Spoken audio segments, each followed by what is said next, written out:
Hey guys, welcome back to Calls Before Symptom. It is me, Urban, again. Glad to see you guys. I'm glad y'all could tune in. Tonight I tried to promote the show as much as I could on, we're live on a ton of platforms. We're on Substack, we're on YouTube, we're even on Twitch just because I have a Twitch account, might as well use it. We're on Facebook, we're on, that's it, Rumble, Facebook, YouTube, Substack, which we actually get a few viewers on Substack. That's actually not a bad platform. Yes, Boots, glad to see you, buddy. Press the like button. It really helps us out. It really helps Pastor Carter out. I'm filling in on his channel.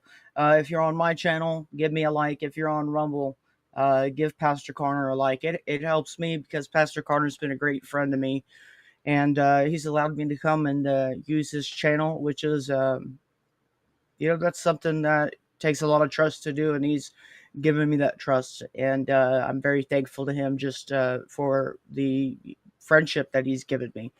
What's going on, Claire? I'm glad to see you. We had the movie that I had planned for last night. This is by the same people that did that documentary on the Jesuits. There's a viewer who actually suggested this to me, and I've never seen it. So I'm going to kind of relax. I've got some dinner I'm going to eat, watch it with you guys, and I'll chime in like I usually do if I got anything relevant to say. But if you guys got any friends that would like to watch, please share to them. That would also help the channel. If you've got, friends, just share them a link. Say, hey, come watch for 15, 20 minutes, That's all we could do. But without further ado, guys, let's go ahead and play the documentary. I'm glad to see everyone here tonight.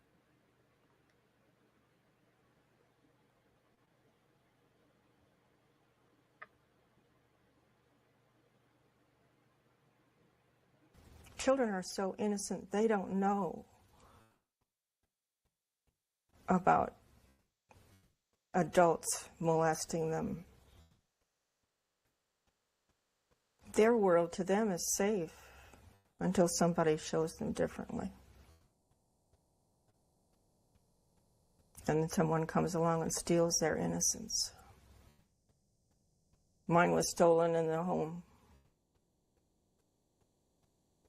But now, on the streets, they're not safe.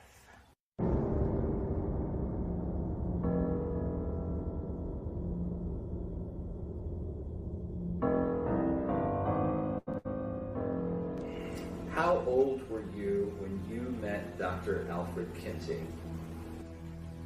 It was probably in 1943 or so. I didn't know who he was. All I knew was that my dad was very excited about taking me there for an interview. You ask, what would the American public say if they actually understood the background to what became the sexual revolution, a sexual psychopath? Do you ever remember your father molesting you with a stopwatch? Yes. If the American public knew that Kinsey worked with a Nazi pedophile and encouraged his rapes of children and possibly even in eventually the murder of this one little girl. You and I are going to be doing some experiments. This man was the singularly most important individual in the decriminalization of every single law that we had ever had that protected women and children.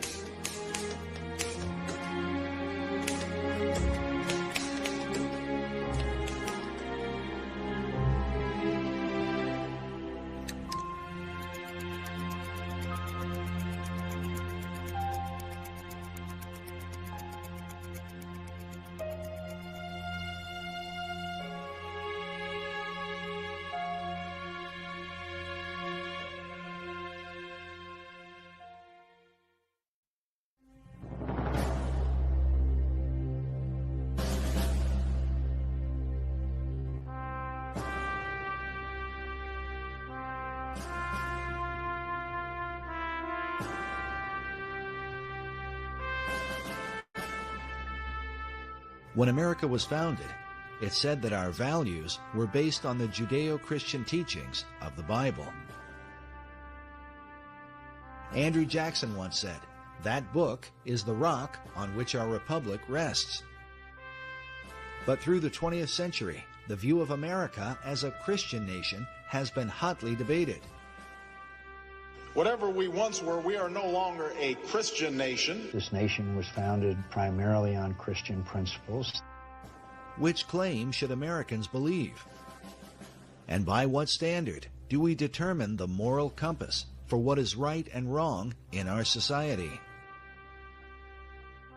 George Washington, in his inaugural address of 1789, said, "The propitious smiles of heaven cannot be expected on a nation that disregards the eternal rules of order and right, which heaven itself has ordained." Among our once traditional values was the protection of women and children, once considered a sacred duty among all men. But now, under the guise of so-called liberty, the care of our most vulnerable has been compromised. We can only wonder what the father of our country might say if he could see what is happening to the children of America today and the reasons behind it.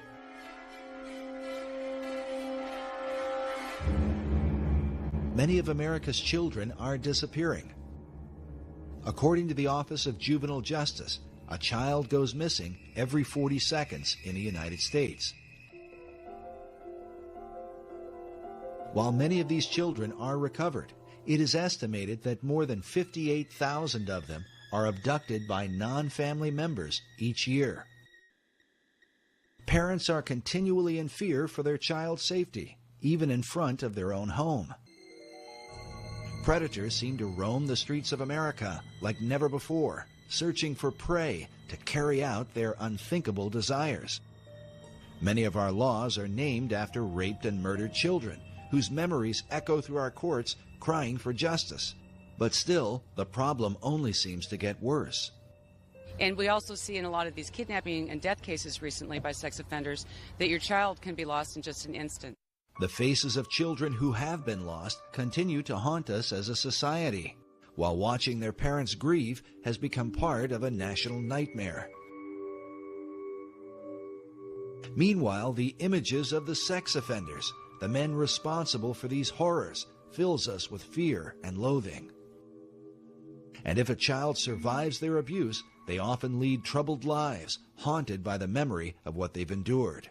It is awful. Those kids shouldn't be subjected to this. That's awful. It scars them psychologically forever. It affects their lives. Well, some of the experts say that once a pedophile, always a pedophile, that recidivism is 80 or 90%, if not more. The United States of America has basically become a pedophile's playground. Jessica Lunsford's father, he said, you know, wake up, America. Your child could be next. And sadly, a lot of people want to turn away from the evidence. They want to turn their heads like the proverbial ostrich with its head in the sand because they don't want to face what's going on until they're forced to face it because it becomes their child. Part of the confusion is over why many of our judges send repeat sex offenders back into our neighborhoods, knowing it is simply a matter of time before they strike again. Can the reason be that these same judges are compromised by their own sexual addiction? We know that the judges they're human. They're like everybody else. Cases of judges who are compromised by porn are documented across the country. But the license for such behavior may have been issued in 1970, when Supreme Court Justice William O. Douglas and retired Justice Arthur Goldberg wrote articles for Playboy magazine. But why would an association with a soft porn magazine like Playboy be cause for concern? And how could it pertain to the world of pedophiles? The disturbing answer to this question as our history of this movement unfolds. In 1990, the American Bar Association reported that 80% of convicted child molesters plea bargain and serve no prison time. This statistic undoubtedly put known pedophiles back on the streets in record numbers. But this was a few years prior to the widespread use of the Internet, where the most extreme forms of sexual perversion, and especially child pornography, have become a major factor in conditioning the next generation of sexual predators. In 2006, the law firm of Estee and Baumberger reported that The number of victims of childhood sexual abuse and molestation grows each year. This horrific crime is directly tied to the growth of pornography on the internet. They went on to say that research reveals that 77% of child molesters of boys and 87% of child molesters of girls admitted imitating the sexual behavior they had seen in pornography they had watched. Basically, people that watch. Just want to say, guys, I know this is a bit of a serious documentary tonight, so I appreciate y'all who want to stick around. If you don't, no big deal. I understand that. I'm mainly playing this because I wanted to watch it. I think it pertains to the subject matter we're all concerned with. But, you know, if you don't care to watch this one for personal reasons, you know, if it bothers you, that's fine. I get it. So no harm, no foul. But I believe this is just information that deserves to be put out and let everyone make their own, you know, decisions based on it. It is a holocaust against our children. I've prosecuted murders, I've prosecuted child molesters, and I'll tell you, I get more up in the air when I was prosecuting about the child molester than the murder. I'm not condoning murder, it's not the right thing to do, but it's over. The person's gone, sad. But that poor little boy or girl, they're messed up for life. I mean, they're going to be carrying that baggage forever. And we as a society better start addressing that. Researchers argue that America's current problem with sexual predators is the fallout from the sexual revolution, a movement said to be inspired by the late Alfred Kinsey and his famous Kinsey reports, first published in 1948. According to the conservative organization Human Events, the Kinsey Report is listed among the top 10 most harmful books of the 19th and 20th centuries. Number 1 on their list was the Communist Manifesto that inspired the deaths of more than 100 million people in the 20th century alone. Adolf Hitler's Mein Kampf that helped to bring about the Holocaust was listed at number 2, while the quotations from Chairman Mao, who founded Communist China, was number 3. At number 4, as the first American title on the list, was the Kinsey Reports. Sexual behavior in the human male, followed by sexual behavior in the human female, which, when first released, was likened to dropping an atom bomb on American society. In 1989, a report from the National Research Council published a statement that American society can be divided into 2 categories, the pre-Kinsey and post-Kinsey eras. How could one man's influence come to define our culture and produce what some consider the most harmful book in American history? It would find its way into every aspect of our decision-making in our lives. Dr. Judith Reisman is renowned for her expertise on the damaging influence of pornography. She has testified repeatedly before the U.S. Congress. Her research has been used by the FBI and by governments throughout the Western world when determining their policies on obscenity. She is author of the book, Kinsey, Crimes and Consequences, in which she details the devastating impact of Alfred Kinsey in America, an influence she believes is behind the growing number of sexual predators who seem to come from all walks of life. Teachers, doctors, lawyers, judges, people are being caught right and left, sacrificing their lives and their families' lives to their addictions to child pornography. How do you think it happened? It did not start today. It started back with Kinsey, and who then kicked off what has become today's horror show. Child sexual abuse, rape, torture. People say, well, you can't track that all to Kinsey. Well, you can track enough of it to make an awfully frightening case. While Dr. Reisman's view may seem extreme, her evidence is disturbing, the results of which are so often reported in our nightly news. 35-year-old convicted sex offender Bradley Meinhardt was sentenced to just 1 to 3 years in prison for sexually assaulting a 12-year-old girl in East Penn, and the guy had a prior. Here's the suspect right here, Joseph Edward Duncan. He has a long history of sexual aggression. Here's Larry Don McQuaid, the 41-year-old former school bus driver who's confessed to sexually abusing more than 200 children. I was able to manipulate parents and children alike, that I was such a nice guy that I wouldn't do something as wrong and disgusting, and as I consider myself a demon. It's too dangerous for me to be on the street. Should he be released? We tried to protest parole. Unfortunately, as I said, the statute requires his release. Hey man, I mean, it's like, if this guy's going to speak out and educate people on the way he thinks, at least he's doing a service to the victims in the future. I'll give him that. You know, if he's going to be real and talk about what and how and why he thinks and feels the way he does, I'll give him a little bit of a nod for that, because that's what we need. If we're ever going to solve this issue, we need to know how these people think. I don't know if it is a solvable issue, you know, on a psychological level, but I mean in society, how we're going to deal with these people, how we're going to catch these people. Can they be rehabilitated? So he goes to California to testify in 1949 that you should release everybody, that pedophiles and pederasts did not repeat their crimes, that parole was absolutely critical. That would reduce our sex crimes. The committee believes him. They reduce all of our sex crimes. They parole people, and they haven't stopped. When the Kinsey report was first released, the famous ACLU lawyer Morris Ernst wrote that virtually every page of the Kinsey report touches on the legal code. He told the legal profession that no bar association, law school journal, or lawyers' committee can consider sex laws without the Kinsey study.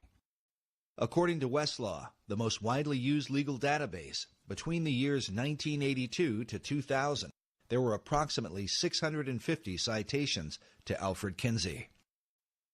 The model penal code that was adopted just after 1955 was based on Kinsey's research.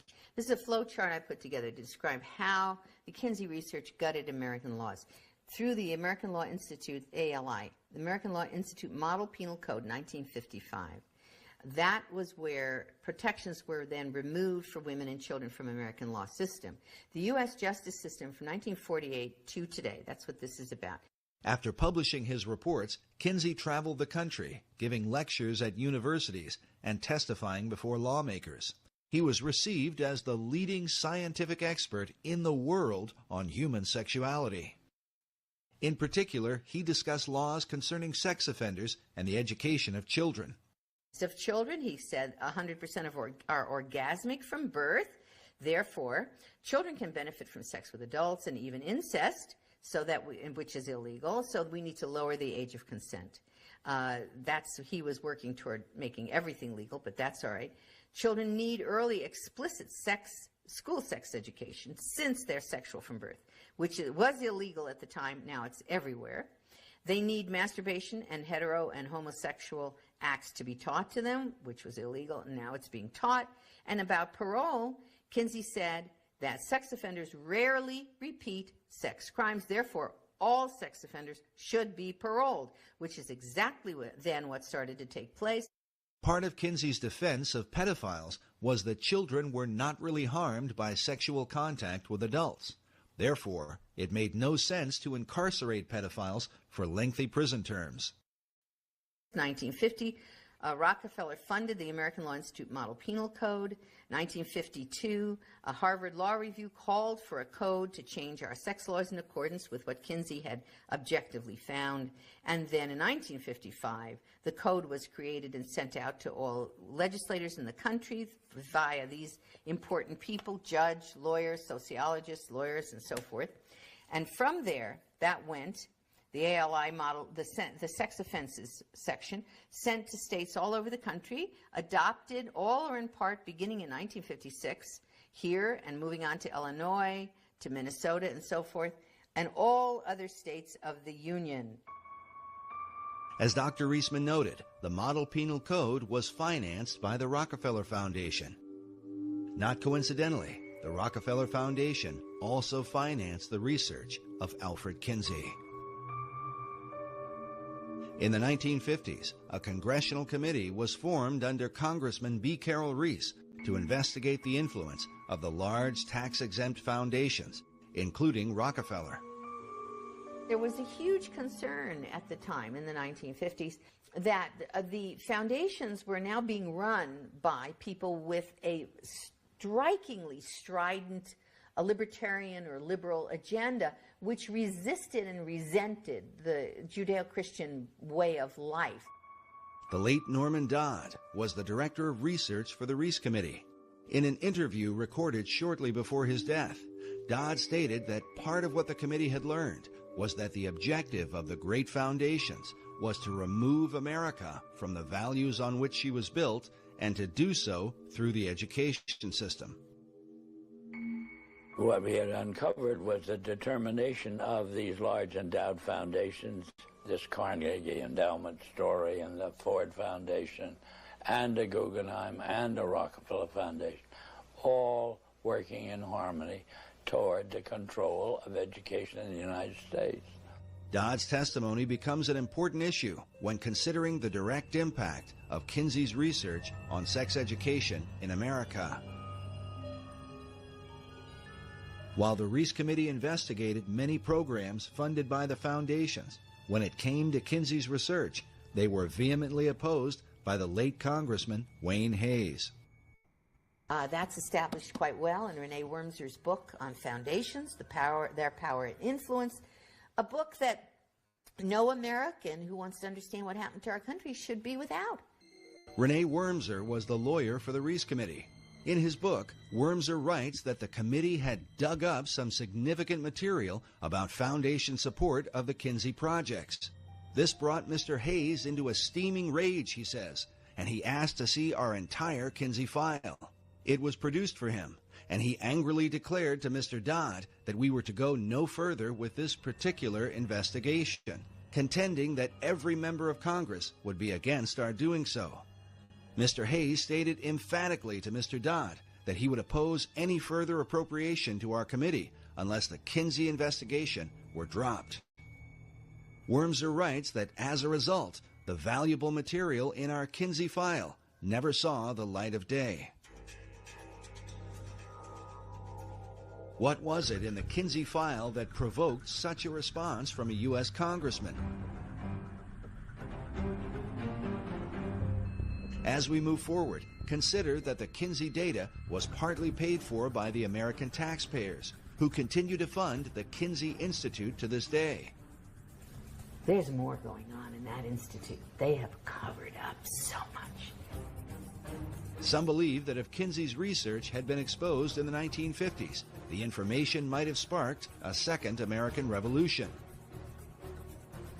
What was in the Kinsey file, and does that information continue to influence or even haunt America?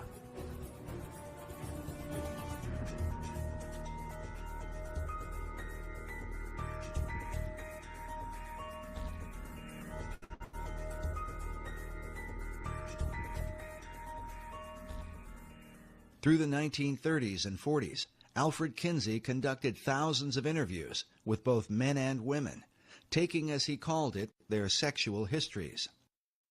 The purpose of his study was to discover the sexual behavior of the average man and woman in America at the time. Kinsey was a professor at the University of Indiana in Bloomington.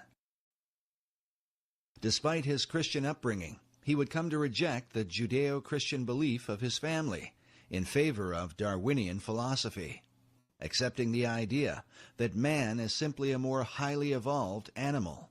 Kinsey, as a zoologist and biologist, considered, rightly, that humans are animals, although lots of people hate to admit that. Kinsey's expertise had been the study of the gall wasp. He spent years collecting and cataloging thousands of them. Noticing the countless differences in these insects, he concluded that such variations must also be true of human behavior. Upon interviewing thousands of volunteer subjects, Kinsey not only recorded data, but drew certain conclusions about the sexual behavior of men, women, and children. But was his research that of an objective scientist, or the intentional manipulation of a sexual deviant who wanted to remake the American male and female in his own image? Kinsey has legitimized the free sex revolution, and he did it through academia. But what's interesting, according to research that's been done on this gentleman, this guy was a pervert himself. Kinsey's critics claim that his real motive was not science, but a social agenda to change the morality of America, something admitted by Kinsey biographer Jonathan Gaythorne Hardy. It's abundantly clear as you go into it that there was a very large social agenda. He didn't just want a greater tolerance and sanity from understanding the facts of sex. He thought it was quite monstrous the way homosexuals were regarded. In general, there was a very powerful social agenda, which is perfectly plain when you read the book, from the polemic right the way through it, and was perfectly plain at the time to the people who worked with him. When the Kinsey reports were published, they shocked the country, because the behavior that Kinsey described did not at all represent what most Americans believed. Isn't it pretty crazy that they just mysteriously don't ever tell you this story? This is a story I've never even heard the alt-right tell. World War II era. I've never heard any of the Candace Owens or Ian Carrolls talking about this. Among Kinsey's more controversial claims is the idea that 10% of American men were fully homosexual for at least 3 years of their life, while 37% of American men had engaged in homosexual contact to the point of orgasm at least once in their lives. Later studies would place those numbers much lower, with only 1% of men in the U.S. claiming to be homosexual, while only 2 to 3% admitted to some kind of homosexual activity in their lifetime. Nevertheless, Kinsey's data was seized upon by men like Harry Hay, who read the Kinsey reports, left his wife and children, and went on to found the gay rights revolution that began in the 1960s.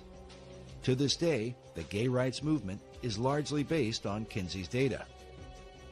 Kinsey also reported high levels of premarital sex, claiming that 69% of American men had visited prostitutes and that 50% of married men were guilty of adultery. Again, a later study done as early as 1960 by Phyllis and Eberhard Kronhausen would find that the levels of sexual promiscuity among males were much lower than Kinsey had reported. According to his fellow researchers, the reason for this dramatic difference is because Kinsey manipulated the data, including men from America's prisons, as part of the regular male population.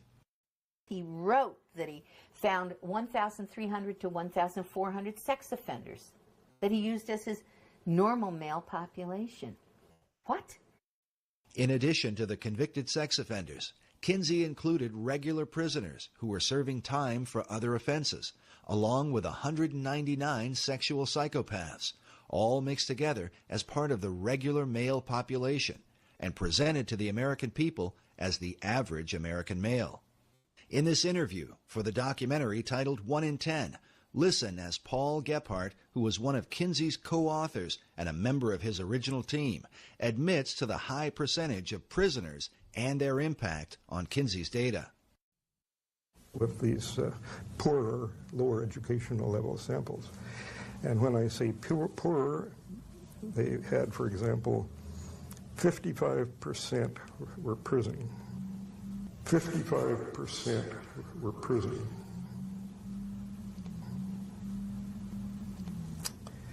And I think that has a definite effect.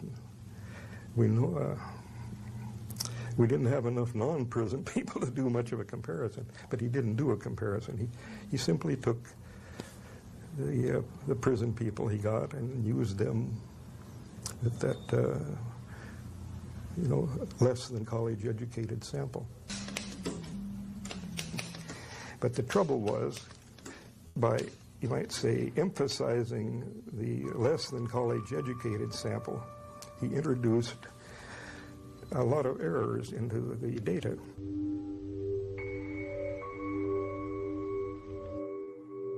With America's prison population presented as the average male, is it any wonder that laws would be changed to accommodate sexual predators while failing to protect women and children?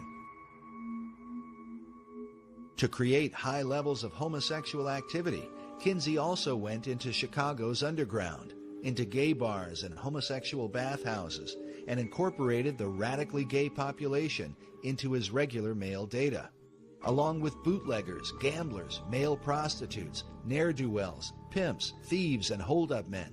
All this according to his own report. Kinsey used similar tactics to redefine the average American female. They use this picture all the time to try and show the American public that they were interviewing average American women, all right? Except that this was their secretary, okay? This is a secretary at the Kinsey Institute, and they would always label her as though she was just some average American woman. Sometimes they put Kinsey in the picture interviewing her, and sometimes they put him.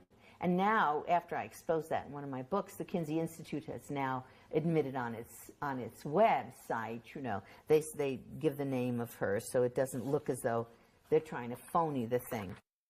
To create high levels of female promiscuity among American wives, Kinsey redefined married women to include any woman that had lived with a man for at least a year, a broad description that could include prostitutes who had lived with their pimps.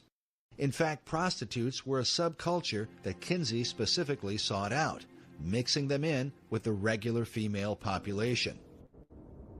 As a result, Kinsey's report stated that some 50% of American women engaged in premarital sex, while 26% of married women were supposedly involved in adultery. Kinsey went on to report that an incredible 87% of unmarried women were having abortions, while 25% of married wives were also aborting. It was these high percentages. Yeah, Claire, I have to agree with you. I mean, at the end of the day, there's only so much you can do, and you run the risk of them just hurting more people. But, of course, you know, it's hard because the mob sometimes gets things wrong. You can't admit that you can't, like, a lot of people have been falsely convicted, so, like, how do you account for that? How do you account for stuff like that? It's like you're never going to get a perfect system. But for like the extreme cases where you have like sexual predators and stuff like that, yeah, probably you need to just let nature run its course. Is in our American Law Review journals. It's found in parole through corrections, state and local, and criminal, civil, family, and juvenile justice. And expert witnesses then from the sex world begin to inform this whole structure. Ladies and gentlemen, we have had a real dirty deal. We have, as that FBI agent said to me, the head of the FBI Behavioral Science Unit, after he saw my work on Kinsey and on Playboy, he said to his sons, "Guys, we have been conned." Dr. Reisman is not alone in her conclusions, nor was she the first to discover these things. As Reese Committee lawyer Renee Wormser states in his book, the much-publicized Kinsey studies base an advocacy of criminal and social reform on the very unscientific material which Dr. Kinsey had collected. Wormser went on to cite psychiatric historian Albert Deutsch, who said of the Kinsey reports that so startling are its revelations, so contrary to what civilized man has been taught, that they would be unbelievable but for the impressive weight of the scientific agencies backing the survey. Wormser comments saying, "Note how impressive is the word scientific and how false." But he goes on to suggest even more, revealing that, according to the Reese Committee, the postmodern thinking in America today is no mere accident, but has been intentionally created by the elite foundations as part of a greater agenda, one in which the work of Kinsey plays no small part. The Reese Committee wrote that it seems to this committee that there is a strong tendency on the part of many of the social scientists whose research is favored by the major foundations toward the concept that there are no absolutes, that everything, including basic moral law, is subject to change, however fundamental it may have been deemed to be under our Judeo-Christian moral system. The puerile doctrine that change is always necessary has led many of these scientists to believe that there are no longer any inalienable rights. They deem themselves justified, with the support of foundation grants, to label their prejudices as truth and to experiment with society.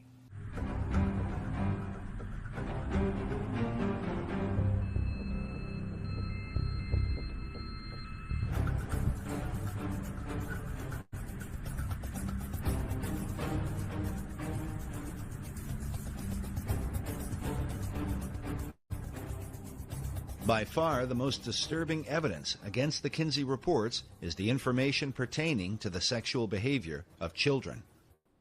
This was something noted in the 1950s by Professor Albert Hobbs, who wrote that, according to Kinsey, a child molester may have contributed favorably to a child's later sociosexual development. The child sexual data was more fully exposed by Dr. Judith Reisman in the 1980s, who brought the even more disturbing allegation that Kinsey had trained multiple pedophiles to molest children while using stopwatches to record so-called scientific data. This man, this Kinsey, had been responsible for the rapes and tortures of hundreds, actually, it looks like thousands of children. Needless to say, the Kinsey Institute today denies Dr. Reisman's allegations. They maintain that all of the child sexual data came from one man, who just happened to keep detailed scientific records of his encounters with children. This lone pedophile theory was developed by Dr. John Bancroft, who became the director of the Kinsey Institute in 1995. Bancroft not only argued that the data came from just one man, but that Kinsey supposedly only got hold of the information years after this pedophile was finished raping kids. This is contrary to Kinsey's own report, in which he admitted to at least 9 pedophiles from whom he obtained information. But in this 1995 interview on Canadian television, Dr. Bancroft says that Kinsey only referred to 3 or 4 pedophiles, and then insists that in reality it was only 1. When questioned about the obvious inconsistency, Bancroft's argument is that Kinsey simply lied about his research. Listen now as this Canadian journalist seems to get uncomfortable during the interview. Did he make it clear in the report that the conclusions on the sexual capacity of 317 children were based solely on the evidence of one sexual criminal? No, he suggested that it may have been from 3 or 4. I don't think that is a particularly important difference. Kinsey... But isn't that conspicuously misleading? I think he was misleading. I think that he I'm sorry, you don't think he was misleading? Forgive me? Yes, I think he was misleading, but I don't think it was a misleading of any consequence. He was concerned about his maintaining confidentiality. Throughout his volumes, he tended to avoid drawing attention to any particular individuals. It's not significant that the conclusions of a study on the sexual responses of children come solely from a man who really has who's a deviant? Doesn't he have a skewed perception of child sexuality? Well, that was just one type of evidence. Next, the journalist asks why it took so long to discover that the information came from a single pedophile rather than multiple pedophiles, as Kinsey had reported. Bancroft's only answer is to say that he worked it out once he became the Kinsey Institute director. Why did it take so long to set the record straight? When I got to the Kinsey Institute and these accusations were continuing, some people were expressing, some otherwise reasonable people were beginning to worry about these accusations and saying, well, now, how is it that if he's got information from 3 or 4 men, he can standardize it in such a way that it goes into a table unless somehow or other he's trained these men to make these observations. People were beginning to express that concern, therefore I decided to look more closely at the source of information, and that's when I realized that actually, as far as those tables were I just found that book. The information all came from this one man who had been collecting this information in an extraordinarily methodical way throughout his life since about 1917. And you knew of this for how long?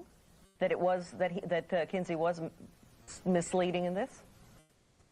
I worked out that there was one man involved soon after I came to the Kinsey Institute, and shortly after that we issued a press statement from Indiana University making this point clear. So, I'm sorry. That was at the beginning of September.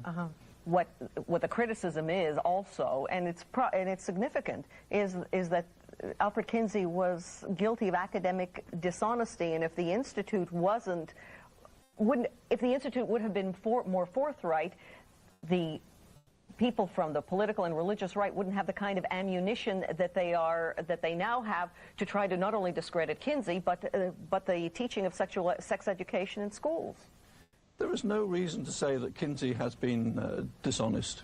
He probably had a good reason for obscuring whether it was one or three men. That is a minor detail.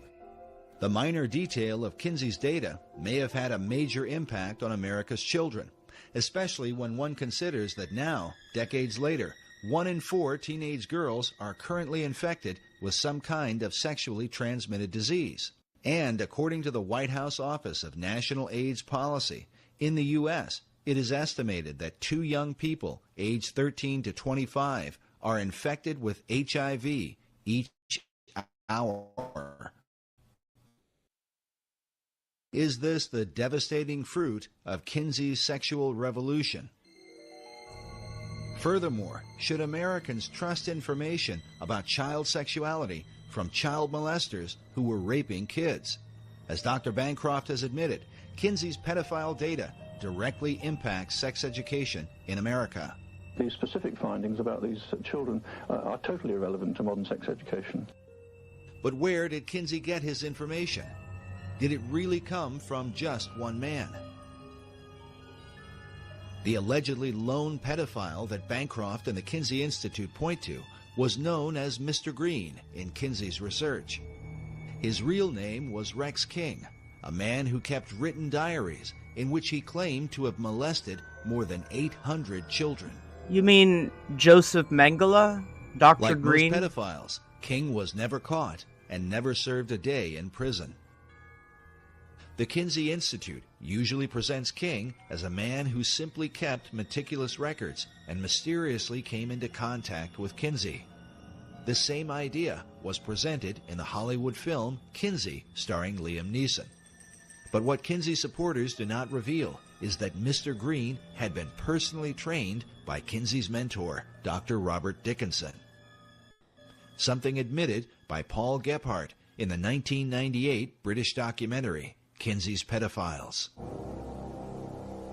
Kinsey was told about Green by his own mentor in sex research, Dr. Robert Dickinson. Dickinson had collaborated with the pedophile for several years and taught him how to record his child abuse in scientific detail.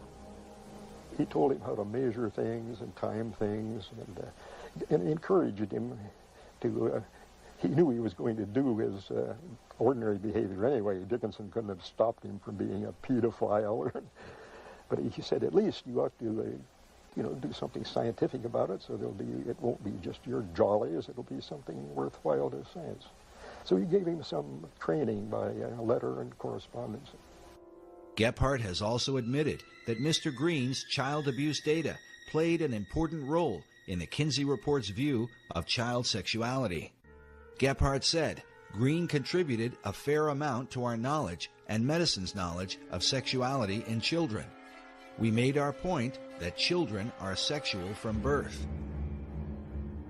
But the sexuality of these children was determined because, according to Kinsey's interpretation, the children supposedly enjoyed the molestation while it occurred. If we're talking here about science, you do not ask a rapist if his rape victim enjoyed the rape and then translate that to the American public as science. Well, nobody minds being raped. They all enjoy it. We asked these experts, and the experts have told us. The experts were the rapists. Dr. Clarence Tripp, one of Kinsey's original team members, offered this comment on Green's molestation of children. Well, here's this man with hundreds of contacts. There was never a charge against him. He was never arrested for anything. All the children thought he was wonderful. All the mothers thought he was wonderful. There are two, I suppose, lest you get contradicted, there are two instances in which a young boy or girl, I guess it was, I don't remember, didn't complain. They agreed to the sexual contact, but then they found it very painful and yelled out when it actually took place. This was because they were very young and had small genitalia, and Green was a grown man with enormous genitalia, and there was a fit problem. The idea that the children enjoyed being molested by Mr. Green is shocking enough, but the suggestion becomes even more appalling with the testimony of Jonathan Gaythorne Hardy, a Kinsey biographer who was one of the few people who have been allowed to view Kinsey's private records. Speaking about their practice of keeping files secret, Hardy said, "The Kinsey Institute is nervous people will read the journals. Rex King described having sex with this little girl, this little boy. I think the Kinsey Institute felt right-wing figures would pluck out things. I think they are right to keep them under cover. There are descriptions of King buggering boys nigh on 13 who doesn't enjoy it. I mean, it's quite sort of harsh stuff, some of it." But the most disturbing evidence comes from Kinsey's so-called scientific tables, wherein he describes the sexual responses of young children. When I was reading Kinsey's book in the first place, and I looked at the tables, table 30, 31, 32, 33, 34, and these were tables with ages of children on the left-hand side, and then orgasm in one panel, and timed orgasm, time of orgasm in the next one. In Kinsey's tables 31 through 34, he documented the timed orgasms of children as young as 2 months old, recording their responses down to the 10th of a second. The findings are so extreme that one child, a 4-year-old, is said to have had 26 orgasms within a 24-hour period. For Dr. Reisman, the obvious question was, where did Kinsey get such information? And I looked at those charts and graphs. I can't tell you how long it took me to try to process what I was seeing. I said, this is the torture of children. At the base of Table 31, Kinsey tells us that the data is based on actual observation of 317 males. Then on page 177 of the male volume, Kinsey writes, "Orgasm is in our records for a female babe of 4 months." But how would anyone recognize such a response in a young child? Kinsey wrote that among pre-adolescent boys and among younger females, orgasm is not so readily recognized, partly because of the lack of ejaculate. And so I said, what did this man, this Kinsey, call an orgasm? Right. I mean, it's an obvious question, isn't it? I mean, first of all, this was not possible, but second of all, what did he call? Well, I saw he documented it on page 160 and 161 in Kinsey's book, Sexual Behavior in the Human Male. He described specifically what he called an orgasm amongst these children. Kinsey defined orgasm for pre-adolescent children with the following description: a gradual and sometimes prolonged build-up to orgasm, which involves still more violent convulsions of the whole body, heavy breathing, groaning, sobbing, or more violent cries, sometimes with an abundance of tears, especially among younger children. And he said there were 6 categories. He called them 6 categories of orgasm, and he had category 1, 2, 3, 4, 5, and 6. And included in these categories of what he called an orgasm were screaming, writhing in pain, hysterics, especially among younger children. He put that in parentheses, especially among younger children, parentheses. He said that the children had convulsions. Those were his words. He said they fainted. He said they struck the partner. He called it the partner. This is the man who's raping the child. Okay. They struck the partner and tried to get away.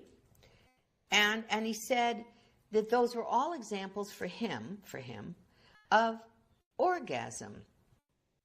Kinsey made it clear that this data was supplied by adult observers, who were defined as pedophiles by Kinsey's own team members, as you will hear later on.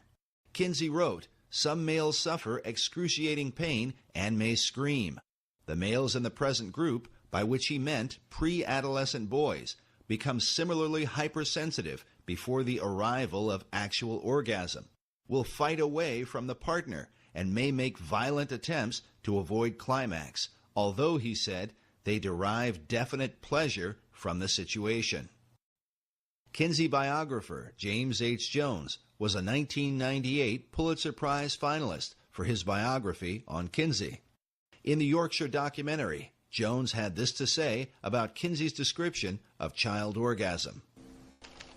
If you read those words, what he's talking about is kids who are screaming, kids who are protesting in every way they can the fact that their bodies, that their persons are being violated.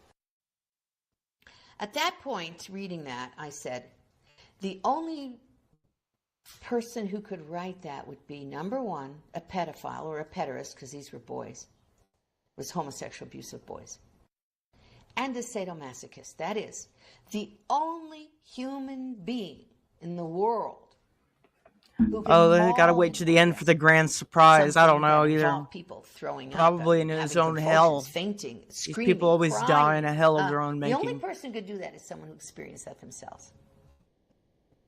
And that had to be a sadomasochist. And the only person who could apply their sadomasochism to an infant and a child would be a pederast, a rapist. And that's what Kinsey did in that book. Kinsey's own sadomasochistic tendencies have been documented by a number of biographers. James Jones revealed that Kinsey once climbed into a bathtub and circumcised himself with a pocket knife without the benefit of anesthesia.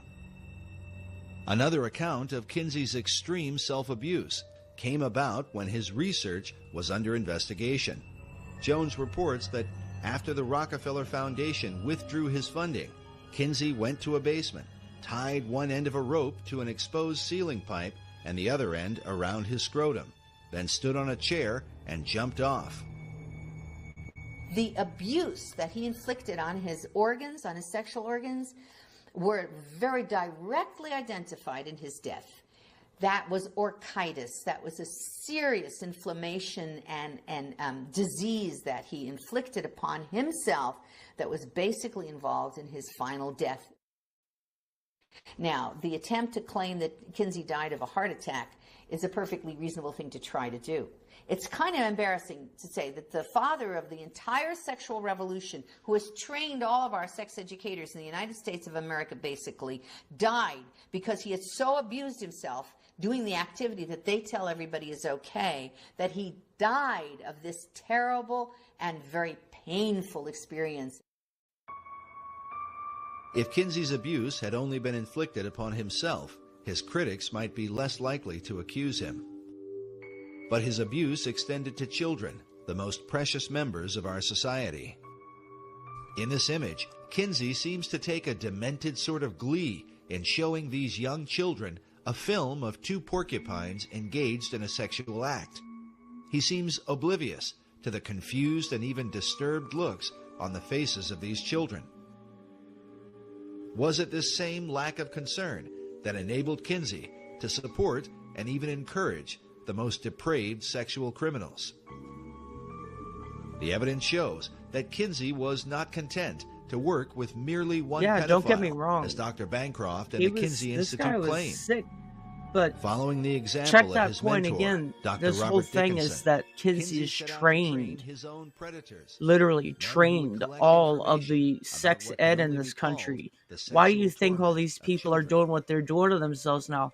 Why do you think we're sitting here telling kids that they can choose their own gender? Clarence Tripp It's was because of Kinsey's this guy right photographer here. who filmed and photographed Him alone. sex scenes in the attic of Kinsey's home in Bloomington, Indiana. In 1990, Tripp was interviewed on The Phil Donahue Show, along with Dr. Judith Reisman, who appeared to defend her first book, exposing Kinsey. Well, don't look now, but they're attacking Dr. Kinsey again. The book is titled Kinsey, Sex, and Fraud, The Indoctrination of a People. During the show, as Clarence Tripp began to defend Kinsey's research, even Phil Donahue, with his liberal views on sexuality, became uneasy at some of Tripp's bizarre comments about the molestation of children.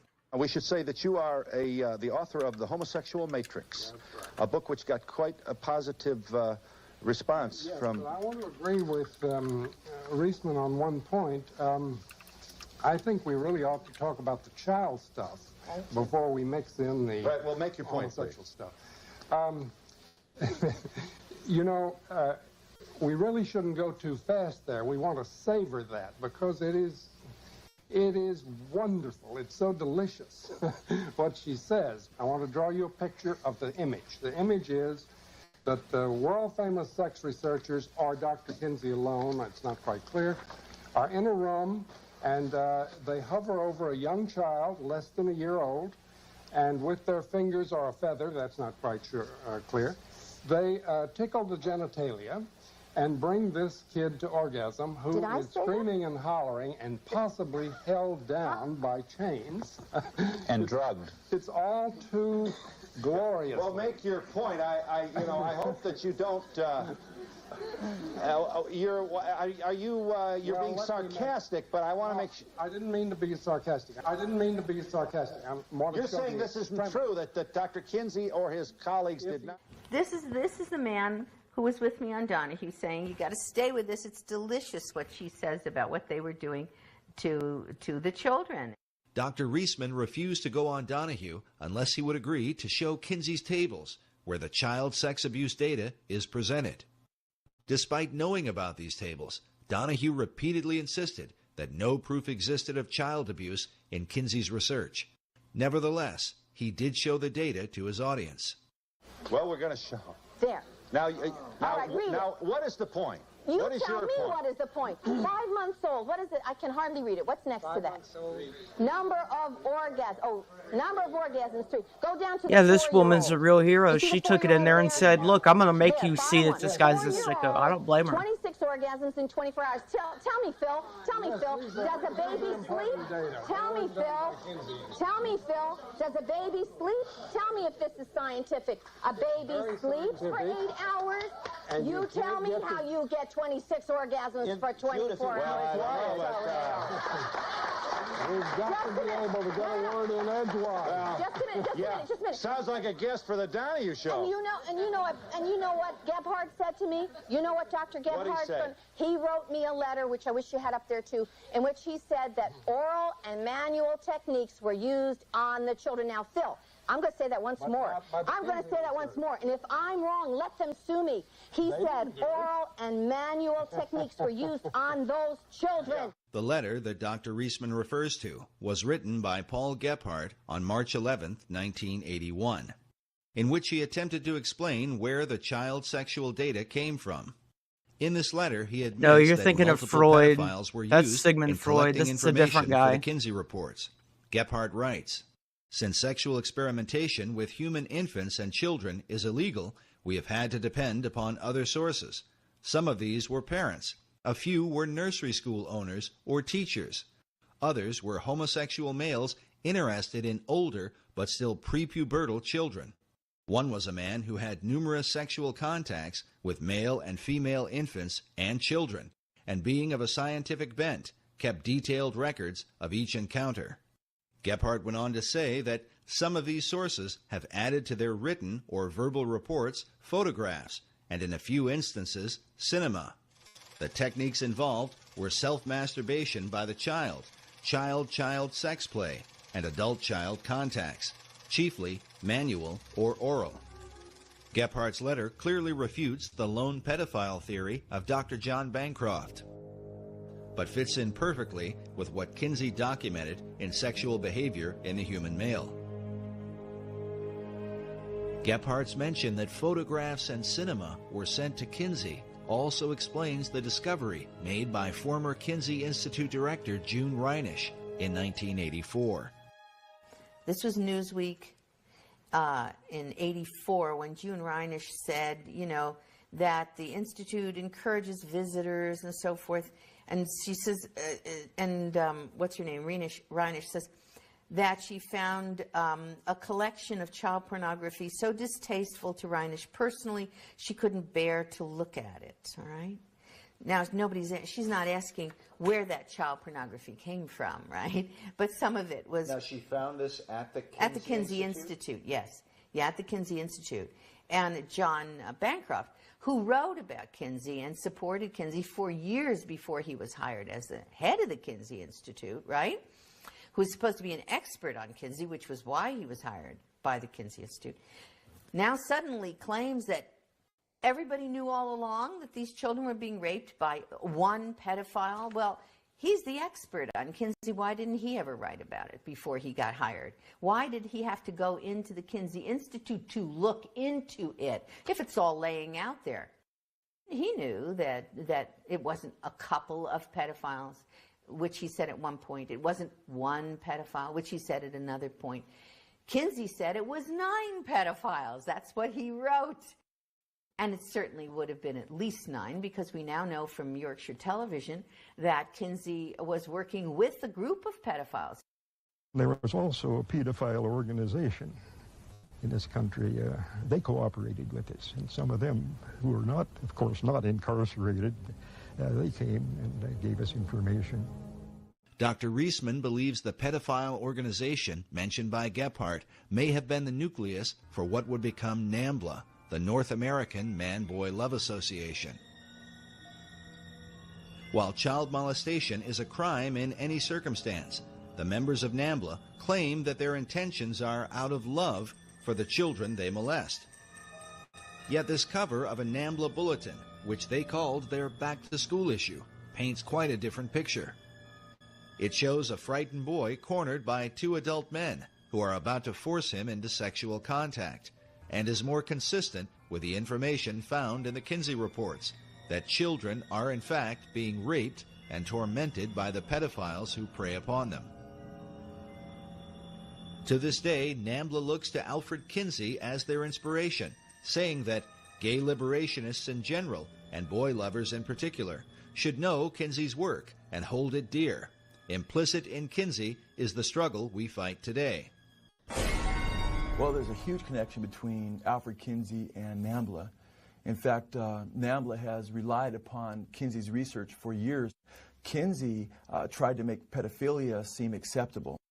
Kinsey's argument was that it was society's reaction to pedophiles that caused the real trauma of child molestation.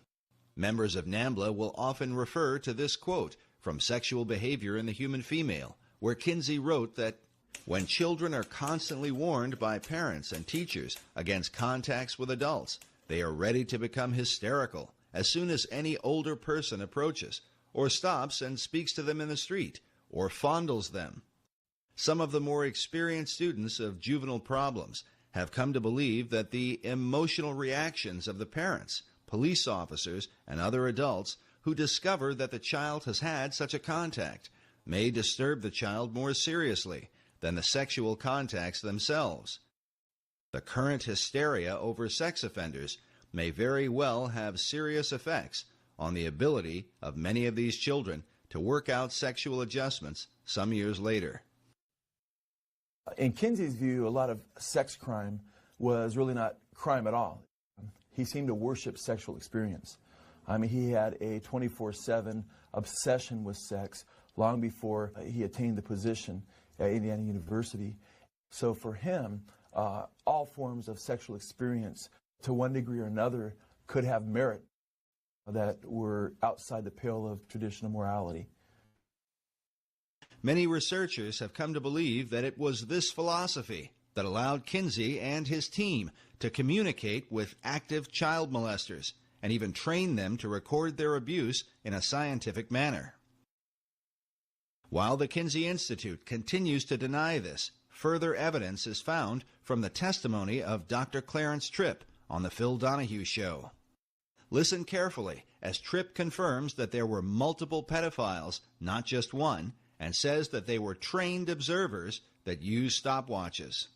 I'm going to say that once more, and if I'm wrong, let them sue me. He said oral and manual techniques were used on those children. What American is going to defend that? How does C.A. Tripp respond to that? She's talking about data that came from pedophiles, that he would listen to only pedophiles who were very careful, used stopwatches, knew how to record their things, did careful surveys.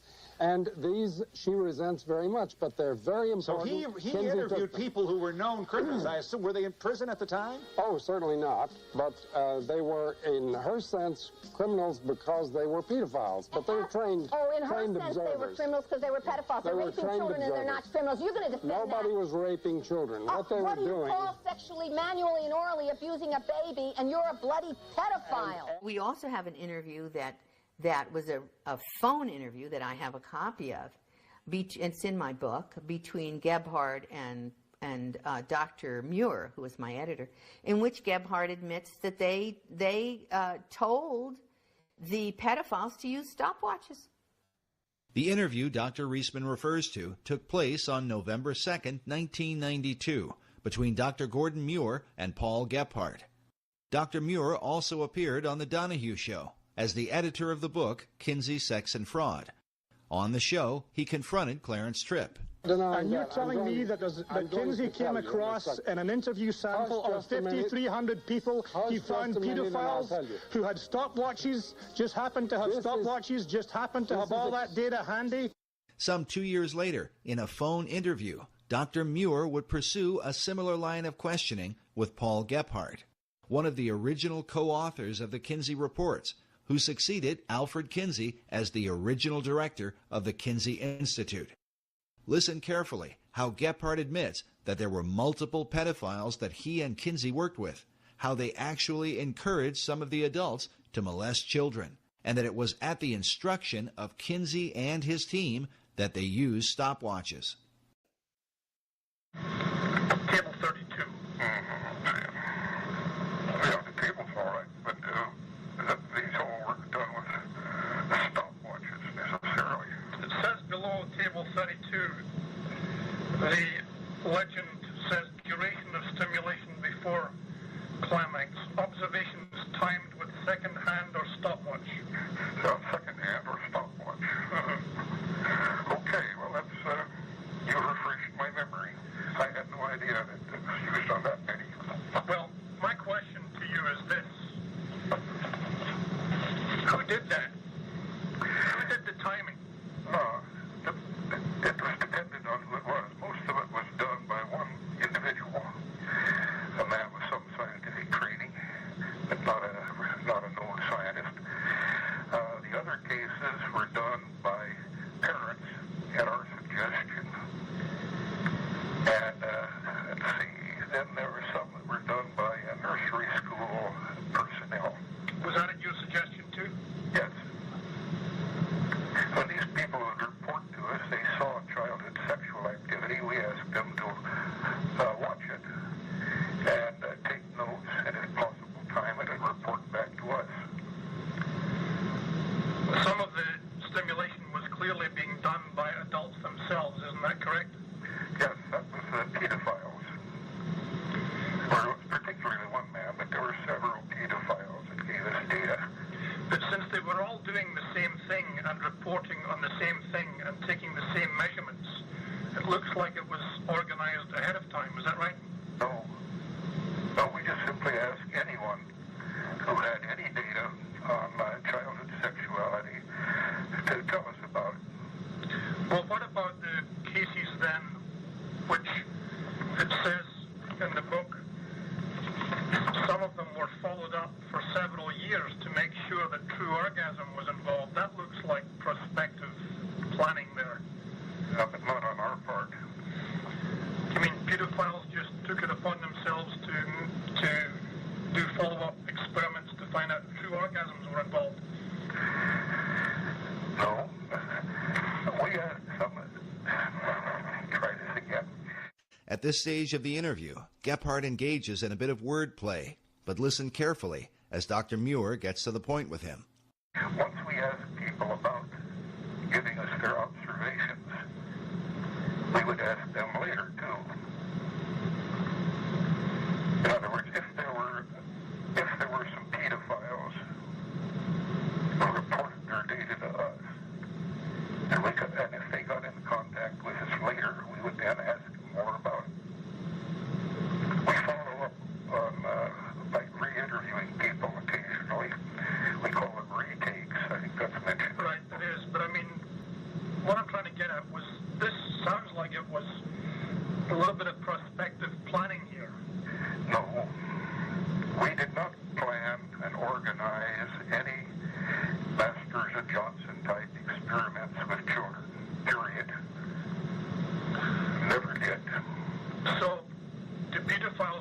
children go around with stopwatches?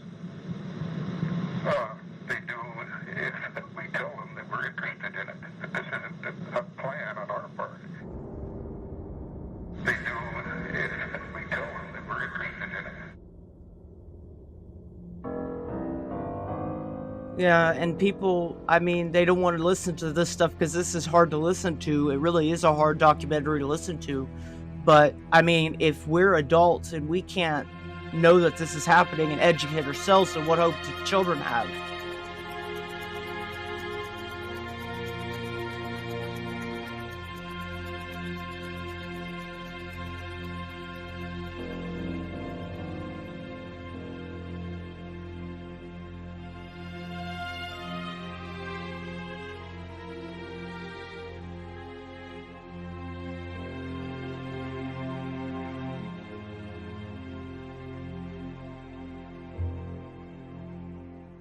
I want to know who these children are, how their parents were involved, and have we talked to those children now as adults? When I wrote to the Kinsey Institute and I asked, what about these children? They just casually wrote me back. Gebhardt casually wrote me back that, well, we never had any follow-up on these children.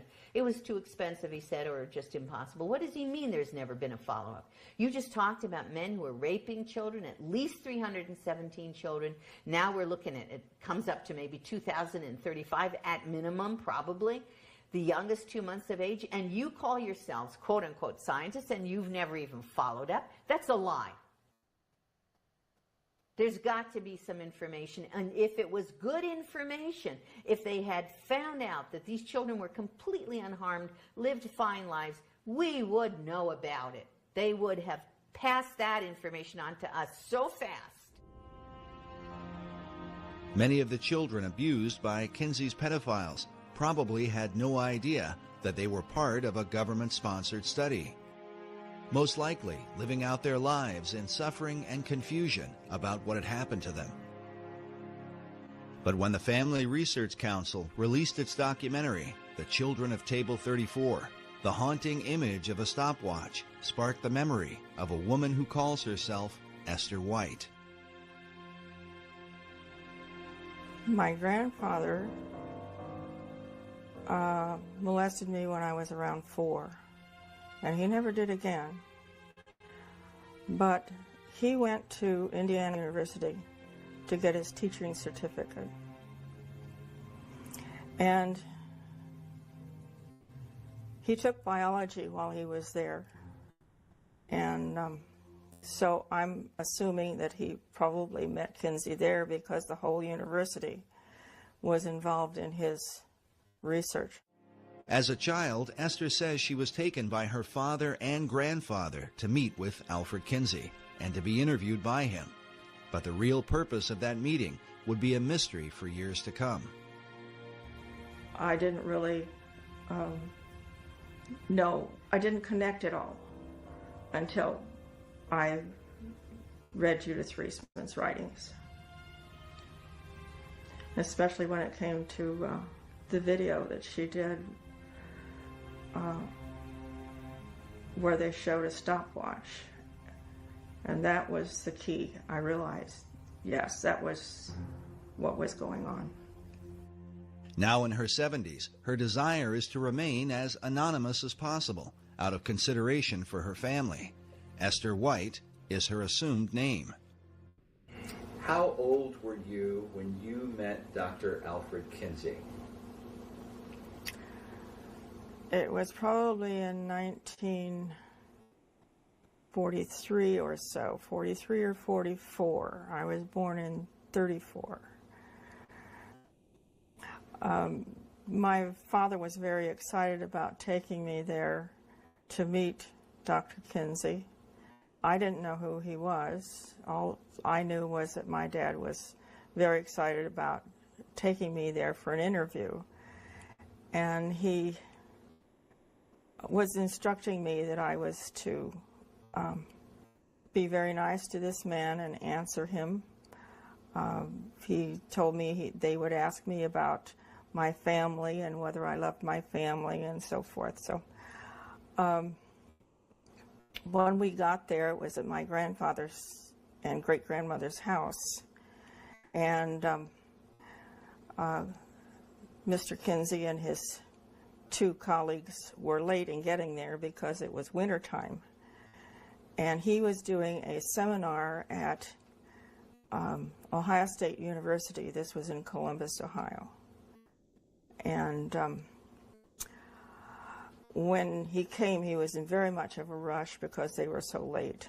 And he kneeled down in front of me and asked me questions about whether I loved my daddy, whether I loved my family. And of course I said yes, because I did. I loved my family. And the interview was very short. There was a man with him that had a clipboard who was taking down my answers to the questions. I can't remember all the questions he asked, but it was probably a 5 or 10 minute interview. And just before they left, my grandfather said, "What about the check?" And he says, "Oh yes, I almost forgot." Who said that, Kinsey? Kinsey said that. And so my grandfather took a check from him, and Kinsey said, "I made it out to both of you because I didn't know which one was going to get the money." The disturbing implication is that Alfred Kinsey used taxpayer money via the Rockefeller Foundation to finance pedophiles who were actively molesting children. Why would he pay them? For what? At the time, I didn't know for what. Many years later, I found out that my dad had actually helped Alfred Kinsey do research for his book. Esther's own father had been molesting her for years and sending information to the Kinsey Institute. When Kinsey's book, Sexual Behavior in the Human Male, was released, her father showed her a copy and boasted that he had helped to write it. At the time, she did not know what he meant. He gave me a copy of the book in 1947, but it was a pre-edition signed by somebody, autographed by somebody, and I don't remember who, but my father gave me the book and said that he helped Alfred Kinsey research on the book, and that it was going to change the way the world looked at sexuality.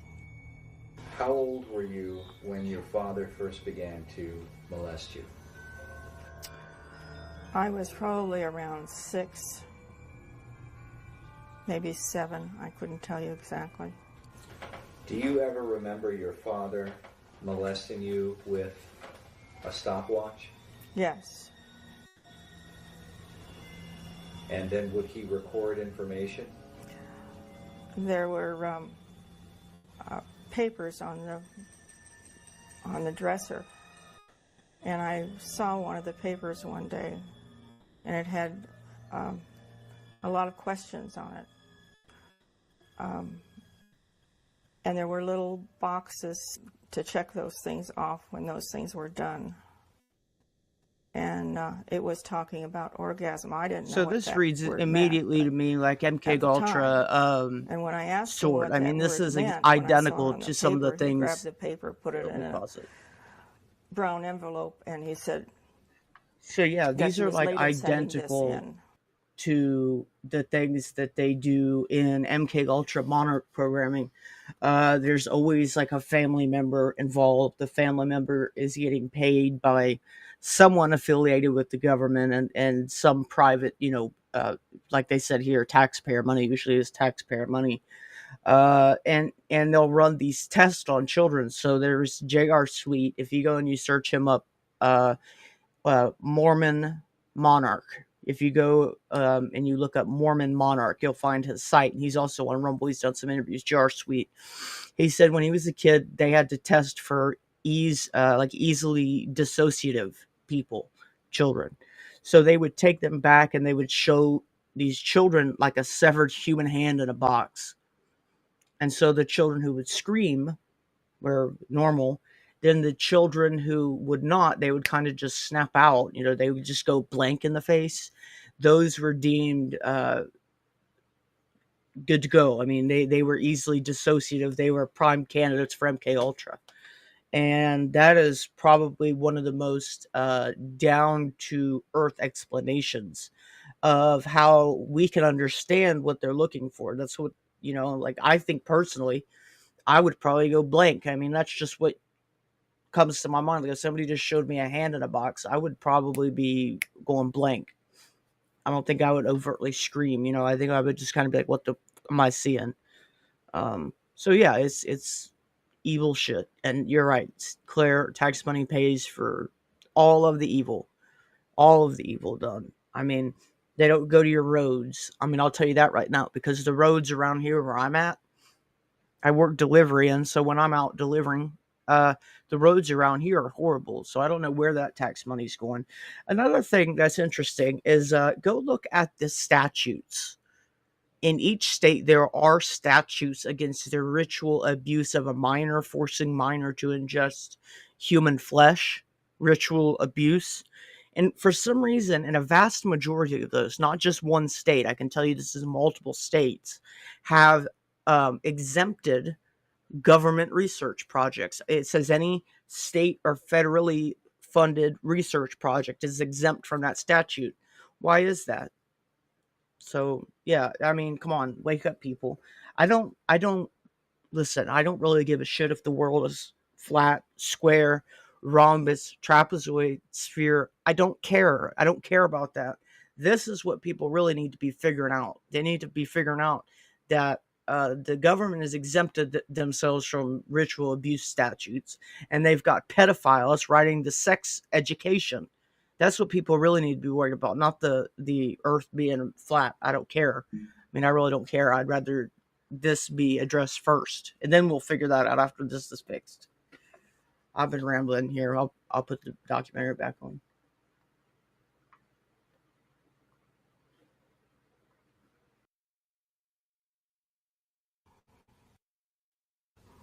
And he put it in this big brown envelope. Esther's revealing testimony confirms Paul Gephardt's statement that Kinsey worked with parents who sent him child abuse data. She was also interviewed years ago by British filmmaker Tim Tate, who directed the documentary Kinsey's Pedophiles. Esther White, for what it's worth, swore what's called a statutory declaration here. She swore on oath that the information she gave was true and to the best of her recollection, and so did her mother. We asked Esther to give us her opinion about the Kinseyan philosophy that children are sexual from birth. Children are not sexual from birth. They are obedient to whomever is over them. In my case, it was my father. You honored your mother and your father. You obeyed what they said. You did what they said. That's the reason I was silent for so many years. I was told not to tell my mother that this was normal, and all the other little girls and boys were doing this too. So this was not a rare thing at all. They just didn't talk about it. So I was made to believe that I was sexual, but I wasn't. I hated it. I cried, I had convulsions, but that was totally ignored. She's heartbroken about the life that she lived because of her abuse at the hands of her father and grandfather, who were working for Kinsey and sending material to him. There are others out there like that. Bancroft said he knew there were, and he was afraid they were going to show up. He wasn't talking about one pedophile when he said he was afraid that the children of these pedophiles would show up. He was talking about a lot of people who were damaged, and he knew it. And the Kinsey Institute knows it, and Indiana University knows it, and they've always known it.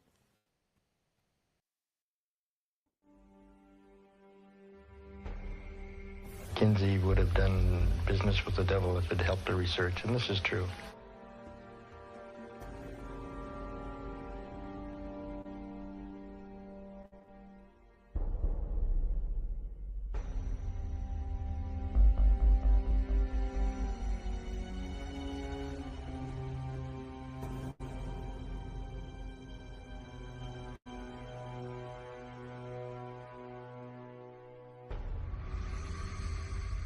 I view Kinsey as one of the most treasonous Americans in human history.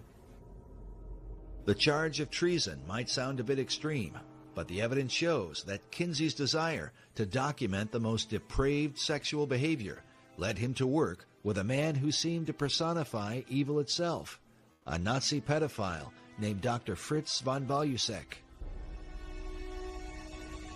Dr. von Balusek was a Nazi officer, Gestapo member of the Gestapo, one of the original Nazis, by the way, joined the party very early. He was in charge of a Polish town, and he was a pedophile.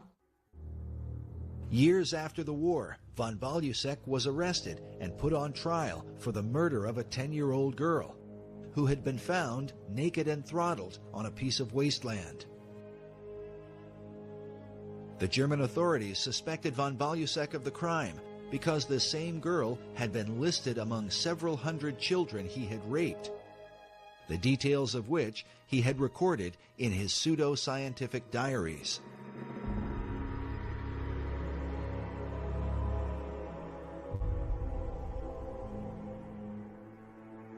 The German newspapers called him the most important pedophile in the criminal history of Berlin. During the war, von Balusek used his authority as a Nazi officer to fulfill his pedophile desires. Yeah, the Clinton administration did the Cash for Kids where they could kidnap children. Is still unknown.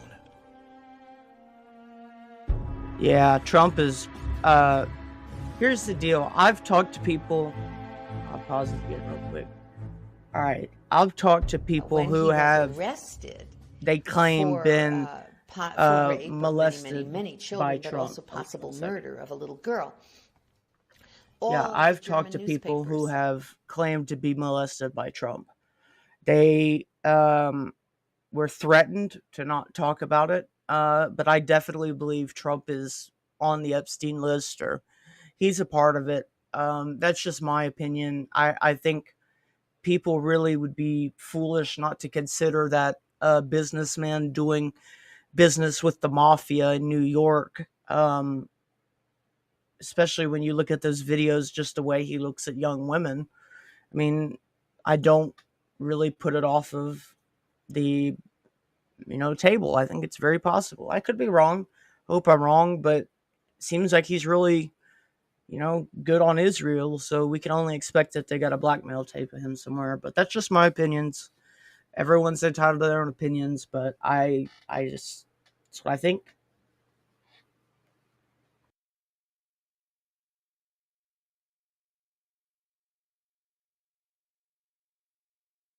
Spoke about this on the headlines of every newspaper in Germany.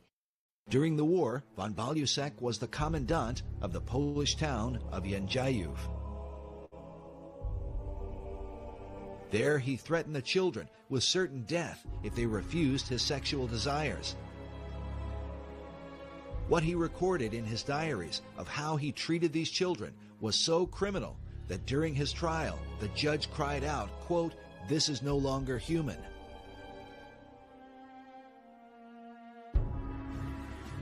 He had told the children that it was either the smokestacks or it was him. And it turned out that all the children ended up apparently in the smokestacks anyway. Post-World War II, he was highly placed in civic government, and he was arrested for this possible murder and being investigated. And in the process, they found that he had been corresponding extensively with Kinsey, that Dr. Kinsey had warned him to be aware and careful of the authorities so he shouldn't get caught. The German authorities learned that von Balusek and Kinsey had a working relationship, and that Dr. Kinsey was well aware of the vicious abuse the Nazi pedophile was inflicting upon innocent children. At his trial, the judge said to von Balusek, "I got the impression that you got to the children in order to impress Kinsey and to deliver him material." To which von Balusek replied, "Kinsey himself asked me for that. The German press was outraged, and the judge was outraged. The judge went on to say, instead of answering his sordid letters, the strange American scholar should have rather made sure that Mr. von Balusek was put behind bars. The German press reported that Kinsey's letters to the Nazi contained warnings to watch out or be careful of getting caught. They wrote that in his diaries, von Balusek stuck in the letters from the sex researcher Kinsey, in which he'd been encouraged to continue his research. He had also started relationships to expand his researches. One shivers to think of the lengths he went to.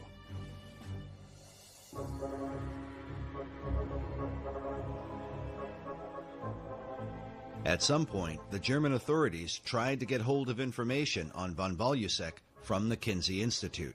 The Kinsey Institute, even though they knew they were dealing with a Nazi and a paedophile, when the German authorities wanted, for the purposes of this murder investigation, wanted to get hold of that information, the Kinsey Institute refused, and Gebhardt said to me, and indeed on camera, that they would have destroyed any evidence before they handed it over to the police.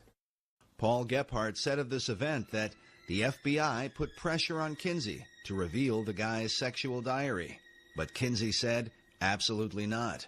Gebhardt went on to say, the poor pedophile had his reputation destroyed, finally quit corresponding with us.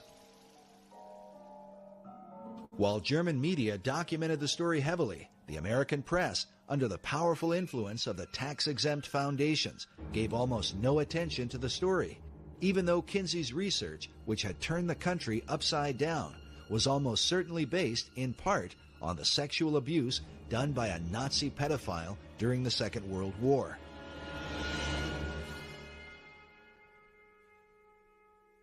It is entirely likely that von Balusek's letters to Kinsey can still be found in the records of the Kinsey Institute even today.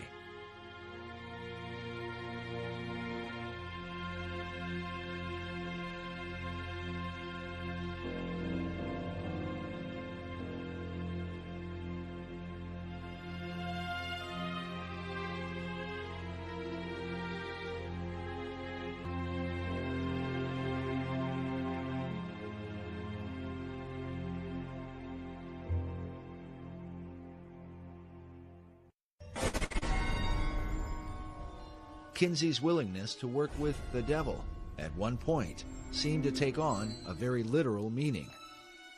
One of the interesting things I found several years ago in researching the Satanist Aleister Crowley was the influence that he has had on so many people here in the United States of America. And one of the men that he had influenced was Alfred Kinsey. After publishing his male and female reports, Kinsey began to travel abroad and study sexuality in foreign countries. In his book, Kinsey co-author Wardell Pomeroy wrote that Kinsey went looking for a prized item, the diaries of Aleister Crowley. Crowley died just a year before Kinsey's book came out. Crowley was a famous and highly controversial British occultist in the early part of the 20th century. His sexual exploits in bizarre and sometimes deadly satanic rituals had been exposed in the London newspapers. He also talked about taking a virgin and having sexual relations with her, and then upon a climax to actually murder her, cut her in 6 pieces, and put the names of the various demon gods on those 6 limbs, those 6 parts of her body. Taking the name for the Antichrist in the Bible, Crowley called himself the Beast 666. His famous saying was, "Do what thou wilt shall be the whole of the law," by which he justified all forms of immorality. Crowley had a sex temple and had practiced group sex and orgies and what have you, and so-called sex magic. Crowley was into pedophilia. He was into justifying his pedophilia. In fact, he had said, "Let me seduce the boys of England." he wanted to seduce them, and then he starts talking about sodomy and it should be acceptable. So, I mean, it was quite shocking, especially back then. Pomeroy wrote that Crowley was called by Lord Douglas the wickedest man who ever lived, and his sexual history alone was enough to earn him the title he gloried in, the Beast. Crowley kept a diary up to his death.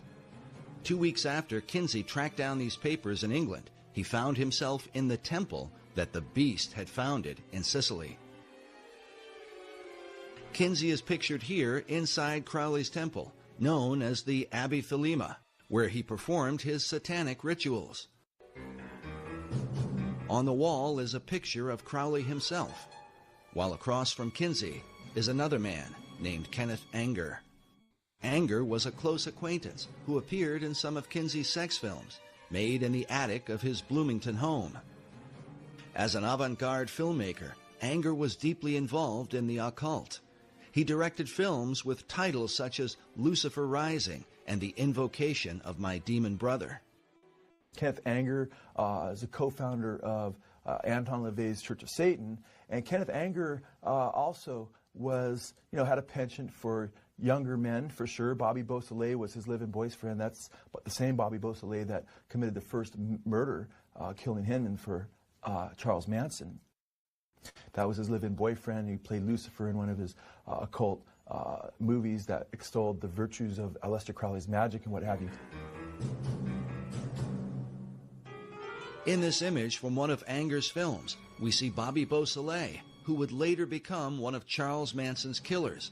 He's standing next to a doorway with Crowley's maxim, "Do what thou wilt," painted on the door. A phrase that certainly fit with Kinsey's own view of human sexuality.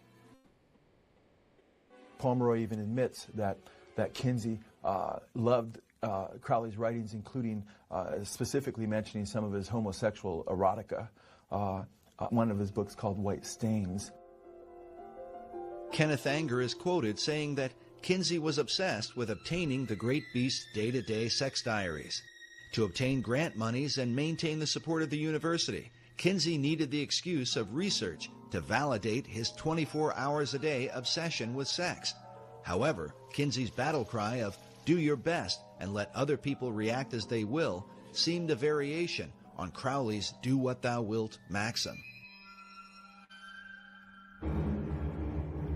An older Kenneth Anger is pictured here, with the name Lucifer tattooed It sure on his is. chest. That's exactly what it's about, too. So important was Anger's relationship with Kinsey that to this day, the Kinsey Institute Library features a Kenneth Anger collection with an archive of Anger's films as well as the correspondence between him and Alfred Kinsey. Should America be disturbed that the father of her sexual revolution, who changed American law and laid the foundation for sex education, had such associations? If America continues to be influenced by Kinsey, what will it mean for her future? What Kinsey discovered at Crowley's Hey guys, you remember mysterious this from the abbey show that might James provide did like a clue. year ago? Pomeroy writes that Crowley's curious magnetism drew people from all over the world, who came and became his sexual slaves. Some of these women left their husbands to enter the temple. They held group orgies as part of their ritual and included in them the small children. What do y'all think the about women that had one? brought. I see it, but I don't know. It's He further debatable. reveals that inside the abbey, Kinsey found paintings, life-sized representations of sexual activity, including children. Some have considered the possibility that Aleister Crowley was another of Kinsey's pedophiles who kept his diaries as part of Kinsey's sex research. I would be surprised if Kinsey was not, in fact, either paying or communicating with Crowley regarding his sex diaries, because Crowley was more open and more public with his sexual exploits than pretty much anybody of the time. Oh yeah, you're right. People lose their shit if you show the wrong Kinsey person would that have because gone they're to God them. and their Lord and their He was Savior far Donald more, Trump. You know, he would never do accessible anything than, like that. say, a Nazi I've literally officer had in them Germany, say that to me. He Kinsey would never. and He would Trump would as never do ugly as anything like Crowley that. was to so many Yeah, people, bullshit. All right. He wasn't nearly as known, or there wasn't the reputation that there was with the Nazis. And at the same time, Crowley could have used the money in the 1940s. He had, he wasn't as rich as he was. He had spent a lot of his money, so he would have been more open to that. And then to see that Kinsey was actually reading Crowley's stuff, we know that from Pomeroy. And it would be hard to believe that he wasn't already working with Crowley and encouraging Crowley to continue on with his sexual exploits. One way or another, the net effect is the same. Kinsey was fostering much of the same revolution that Crowley had begun over in England, and was helping continue what Crowley hoped would take place in the United States of America.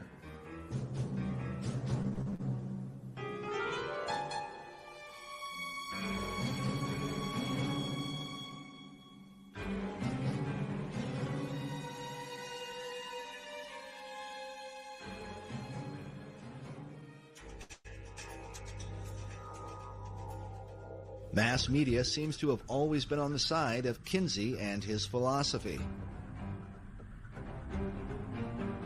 A philosophy carried out by Hugh Hefner in 1953 when he launched Playboy magazine. That same year, Kinsey released his K-Bomb, Sexual Behavior in the Human Female, the second book in his report on human sexuality. Hefner made an immediate association between his soft porn magazine and Kinsey's research. I referred to it in the first introduction to the first issue. I called it the other great book that was coming out in 1953. Max Lerner, the historian and a good friend of mine, said that Kinsey was the researcher and I was the pamphleteer. And Yeah, I think people are pretty crazy to not see it for what it is. I mean, I just don't listen, okay, here's the deal. Trump was not a politician the first time. People can say that, and for the most part, that was true. Yeah, he was an outsider. We wanted someone who was an outsider. No, the second term, Trump is a politician. There's no way around it. He's already been the president, which means he is a politician. And so add to that the fact that he is, yeah, you're right, he's in the billionaires club. It's just do you really think he cares that much? Because, if he did, we would see a lot of things change right now. I mean, the Epstein list would be out. We wouldn't be having this bullshit with Israel, because we're going to, don't worry, we're going to fight for the chosen people, because they're chosen, and none of us, none of you guys, me, none of us are chosen. So we're going to fight and die for the chosen people. That's what they think, at least. It'll be funny when nobody shows up. But, yeah, mark my words. I mean, what do you think, we're going to let them suffer over there? Blow up their little Western Wall, which is actually the Roman fort. God, I wish I remember what it was called. There's a Roman fort there, and that's what that is. The Western Wall is a Roman fort. It has nothing to do with Solomon's temple.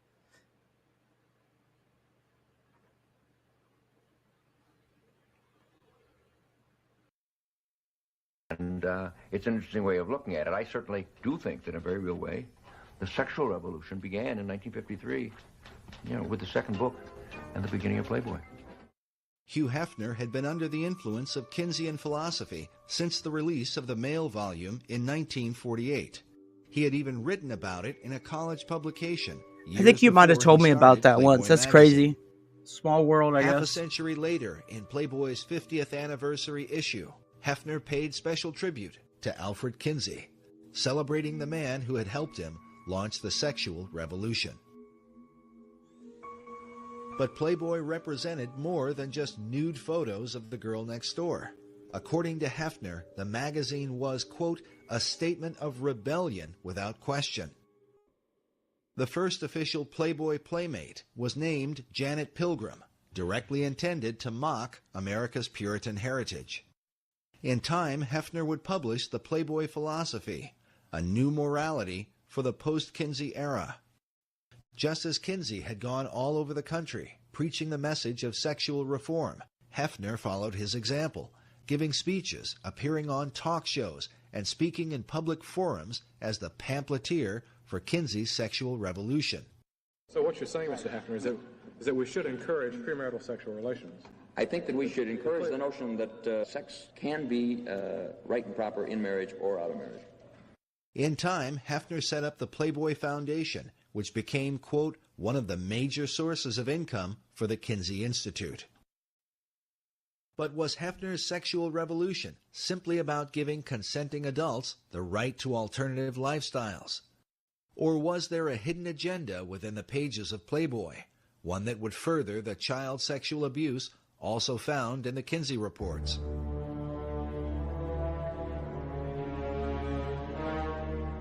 In 1983, Dr. Judith Reisman was appointed by the Juvenile Division of the Department of Justice to investigate the images in Playboy, along with Penthouse and Hustler magazines. The reason for the study was due to the rise of violent sex crimes committed by young adults against even younger children. Those who were committing these crimes were often found to have copies of Playboy and Penthouse magazines in their possession.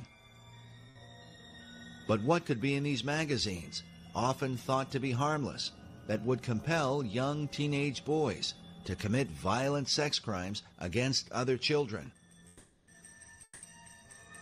Dr. Reisman had done a radio interview with Pat Buchanan about her research into Kinsey and the soft porn industry. Soon after, she was contacted by the Department of Justice as part of a joint effort with the FBI. I got a call from the Department of Justice when they heard me on the Buchanan program, and I was saying, you're going to have an increase in sexual crimes by children against children and by adults against children. You cannot do the kind of programming of people's brains, minds, memories, and bodies. The connection between the brain goes all the way down, from the retina all the way down the central nervous system and into the genitals. You can't show people those kinds of pictures and arouse them in that way and not think that they're going to act out either positively on somebody who agrees or negatively on somebody who doesn't agree. That's what's going to happen, and you just simply can't do that to billions of people at one time, to masses of a population. In her Department of Justice study, Dr. Reisman revealed that from 1953 to 1982, Playboy and eventually Penthouse and Hustler magazines had published approximately 9,000 images of children involved in sexual scenarios, an average of about 8 to 9 images per issue. And I showed the development of the child in those images, in cartoons, in photographs, and the use of the child as a sexual object by the observer, by the viewer. And I said, your average guy thinks he's buying a girly magazine, a magazine that's just pictures of pretty girls. And he has no idea that the messages that are being pumped into him, neurophysiologically, if you will, all the way down and through his system, include images of sexual assault of children. And he, as the viewer, becomes the predator. That's just the way the human brain works. The following are images from Dr. Reisman's presentation at the FBI Training Center in Quantico. Please understand, the most severe images we are unable to show you.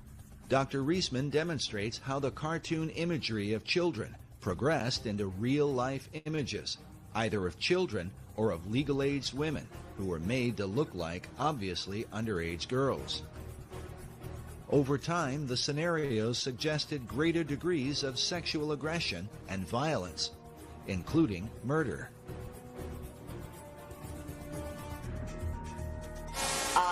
That cartoon says, can you read it? Well, anyway, it says, thank you, good night, Betty Lou. Thanks for a really swell evening. Now here, we do see the penis. One of the few cartoons that we have, the male penis. Of course, it appears that the gentleman has murdered Betty Lou. She's tied up in one of these leaf bags. Now, I will challenge any of you in the next week or 2 weeks or month or 2 months or 3 months to drive along a road and see a garbage bag tied up like that, a leaf bag tied up like that, and not somehow flash back to this kind of fantasy image. Now, for you, it may not be a problem, but we have reason to suspect that for some publics, that kind of continual flashback in our subconscious constitutes a real problem.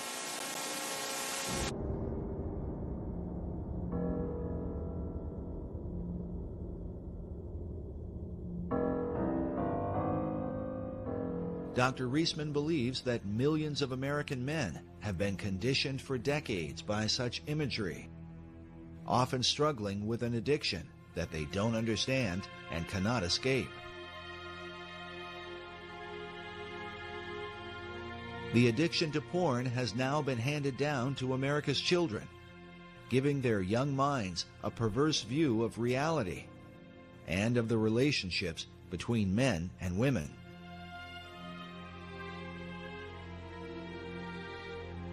With mainstream soft porn magazines having normalized the idea of sex and violence against children, could this be, as Dr. Reisman has taught, the reason for the continued rise of child abductions, child molestation, and even child murder in our country? And are these materials, which are often defended under the First Amendment, the real liberty that America's founding fathers fought and died for? Something recently read on, I think, Fox News. You know, one of the newscasters there has got a blurb or an article right now on the internet. You know, are our children safe? Is this ever going to end? And I know for a fact it will not end. And it is only going to get worse unless something is done about pornography. The most damaging kinds of pornography are those that involve violence and sexual violence. Because the wedding of those two forces, as I know only too well, brings about behavior that is just too terrible to describe. After seeing her presentation at their training center at Quantico, the FBI ordered all copies of Playboy and Penthouse magazines to be removed from the FBI Post-Exchange. A similar reaction occurred with the Southland 7-Eleven Corporation, which had been a major distributor of Playboy and Penthouse. But in 1986, after seeing Dr. Reisman's presentation, the 7-Eleven chain refused to carry the publications, costing the soft porn giants untold millions in annual revenue. Dr. Reisman herself describes what the FBI and 7-Eleven were really responding to. That what they were getting in their house, what their sons were seeing, what I've the got a lot uncles of were friends seeing, that are currently what the looking into boyfriends the were DNA seeing, rabbit hole, so I think you're was right on how the money to there. sexually abuse a child and laugh about it. During World War II, the Nazis used cartoons to condition the minds of Germans against the Jewish people, creating an exaggerated and comical identity that ultimately led to their persecution and mass murder. Dr. Reisman believes a similar kind of conditioning has happened through the use of cartoon imagery that depict the rape and abuse of children. Children are being sexually assaulted, they're being trampled on, they're being kidnapped, they're being murdered. And I have all of those kinds of cartoons. Some of the following cartoons are disturbing, such as this image from Playboy of an infant child masturbating with a title that reads, "Getting Off." Not surprisingly, the cartoon supports the Kinseyan view that children are sexual from birth. Children are often shown to be the aggressors, as in this image of a small child speaking to an older man with a candy cane. The caption reads, "No thank you, nice man. I don't want to go for a ride in your car. Why don't we just go up to my place and BALL?" This image from Penthouse has three young girls in conversation. The one with the candy cane says, "Yeah, and he gives you one of these just for straight sex, no deviations." This Playboy image is of a I'll young definitely girl be putting her finding dress some back information on. on it. She says to the older man in the bathrobe, "You call that being molested?" In this scene, a young girl is in bed with an older man. On the phone, she says, "Hello, Mommy. I met this nice political leader from the moral majority on Capitol Hill." Incest is another prominent theme of the magazines. this Playboy image shows a young girl in bed with an obviously older man. The caption reads, "Everything's fine, Mama. Uncle William and I are playing a game called Consequences." This cartoon from Hustler magazine is of a father molesting his high school daughter. She says, "Daddy, not only is what you're doing illegal, it's being done badly." Many scenarios involve characters that most children recognize, such as Santa Claus and the Wizard of Oz characters, in which Dorothy is either raped or molested by her companions. In this cartoon, the Santa Claus has an ecstatic look on his face because the little girl sitting on his lap has her hand inside his pants. In this one, the Santa Claus has his pants around his ankles as he rapes an obviously frightened little girl on his lap.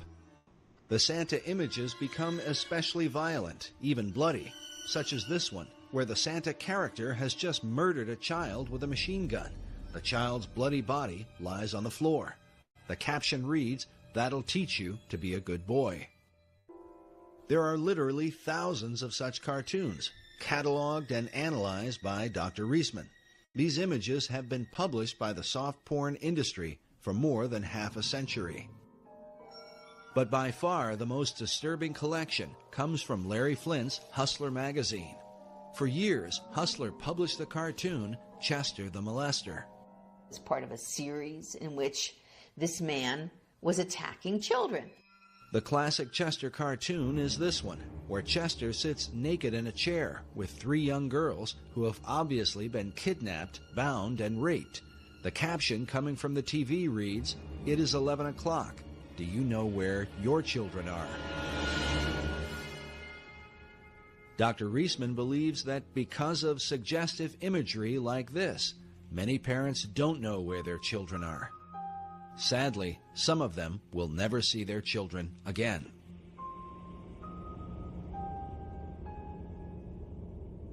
Chester the Molester was the invention of Hustler's head cartoonist, Dwayne Tinsley, shown here in the 1985 documentary, Rated X, where he explains the character of Chester.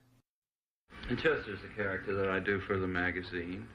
He'd have this dirty old guy that would do anything to trap a young girl. When you say young girl, how young do you mean? Well, at that particular time, he was after the younger ones, 10, 12. His idea is that he wants to get all little girls. Look again carefully at this disturbing image, where Chester is writing information on a notepad, almost as if he were recording data like one of Kinsey's pedophiles.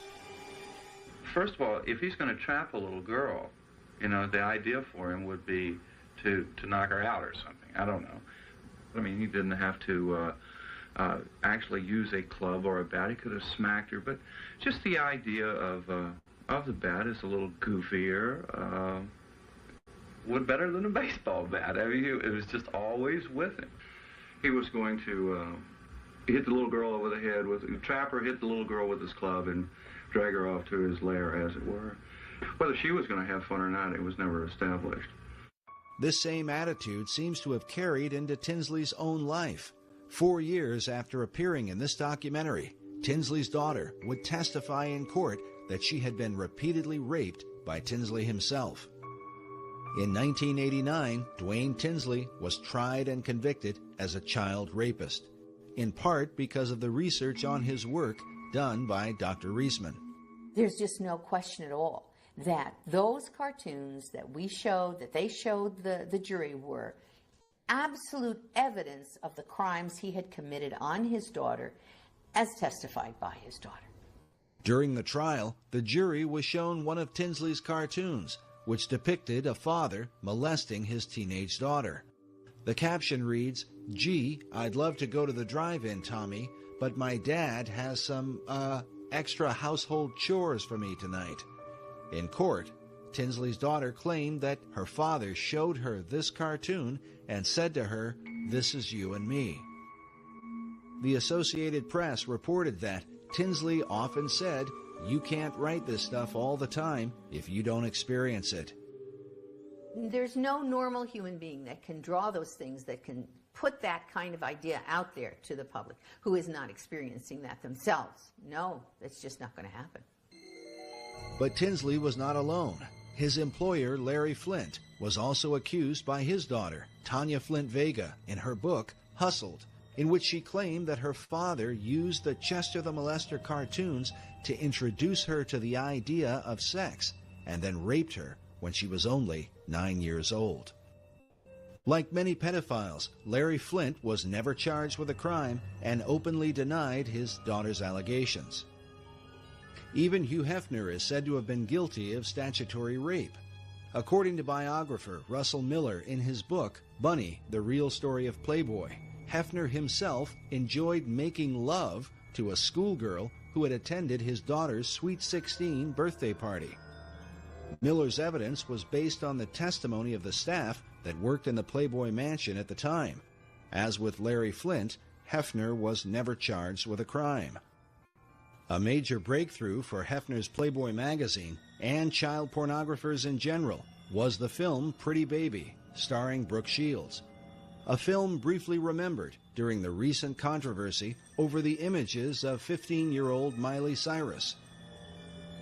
Pretty Baby was the story of a 12-year-old girl who grows up with a prostitute mother and ends up losing her virginity in a whorehouse.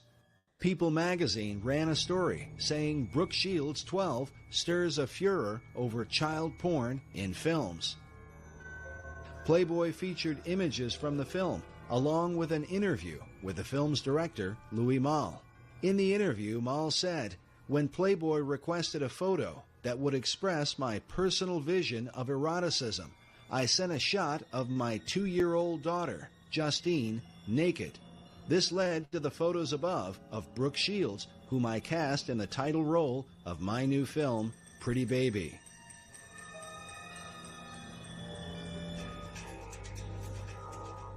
As early as 1971, Reader's Digest published an article titled "What Sex Offenders Say About Pornography."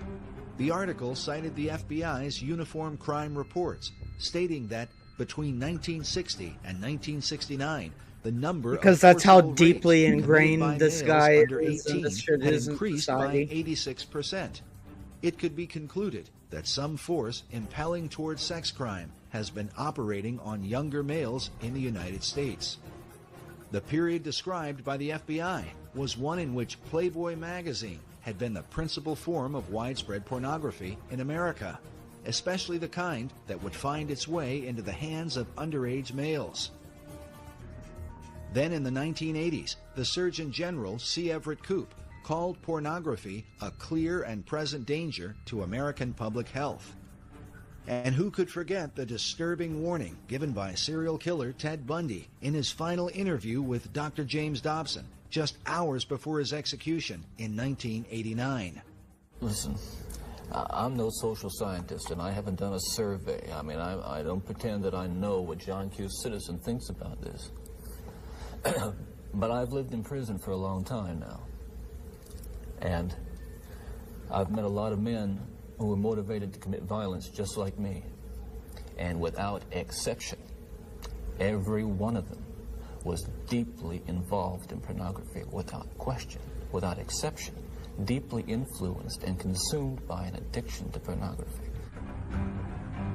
Despite these warnings, the so-called soft porn industry has been normalized in America, partly because some of the most powerful social and political leaders of the last half-century have given interviews and appeared in these magazines, helping to make them part of America's mainstream. Perhaps most famous was Jimmy Carter's Playboy interview in 1976 as a presidential candidate. While ultimately considered a political blunder, it undoubtedly sent a message of acceptability to the up-and-coming generation, to those who, in time, would end up running the country. As such, what sort of decisions would they make on behalf of America's women and children?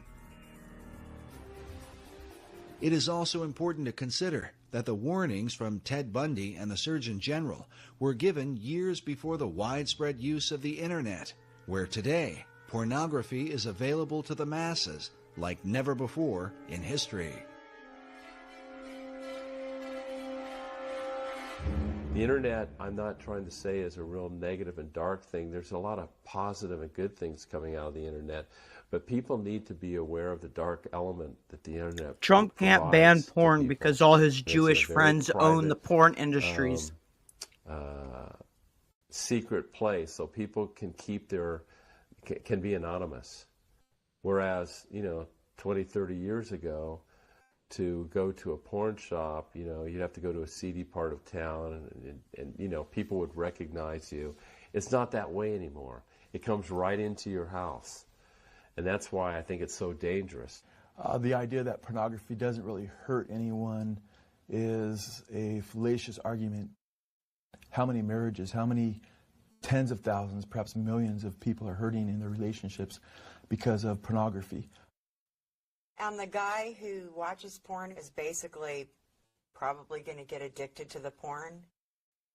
And if he does ever get married, sex is never going to be right because he's going to be so obsessed with the pornography that's not even real anyways. I believe that God intended sex to be between a man and a woman, a husband and a wife. Can you explain the images on the computer? This is nothing right here. Just because you're not out with some other woman doesn't mean that you're not being unfaithful to our marriage. And what else do you need? What do you need? I want my husband to be faithful. I want my husband to be a father to his children. I don't want him in his office watching pornography and telling me that he's trying to meet deadlines.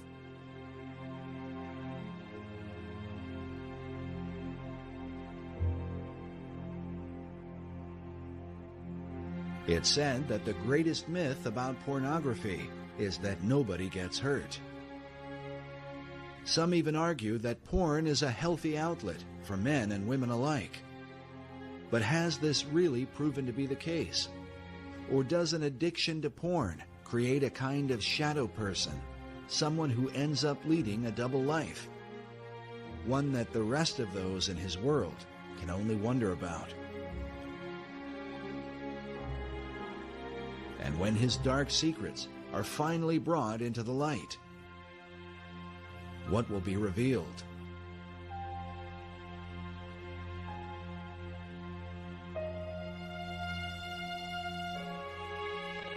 One who understands the dark temptations of pornography is former Penthouse producer J. Gator Henry, who claims he narrowly escaped a lifestyle that became so extreme it almost landed him in prison. I'll say that, but for the grace of God, there go I when I see these men that are being arrested on the news.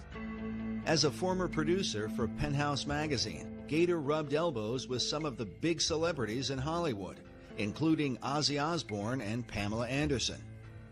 And as you would expect, his work exposed him to countless Penthouse models.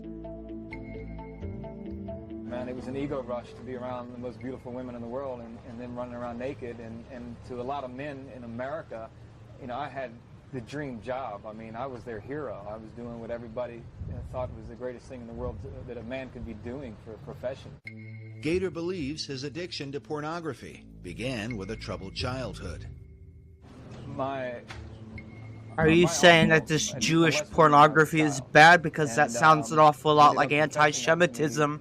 Prior to his death from AIDS a few years ago, so I had that event in my life, and then I also remember when I was young finding a penthouse in my father's bedroom closet, and boy, I thought that was the greatest thing since sliced bread when I found that thing, and when you're at that age and everything else, and so I immediately was hooked on the whole thing. So it's kind of interesting that everything turned around and ended up working for Penthouse. And pornography, especially printed pornography, people think that Penthouse or Playboy or whatever is innocent.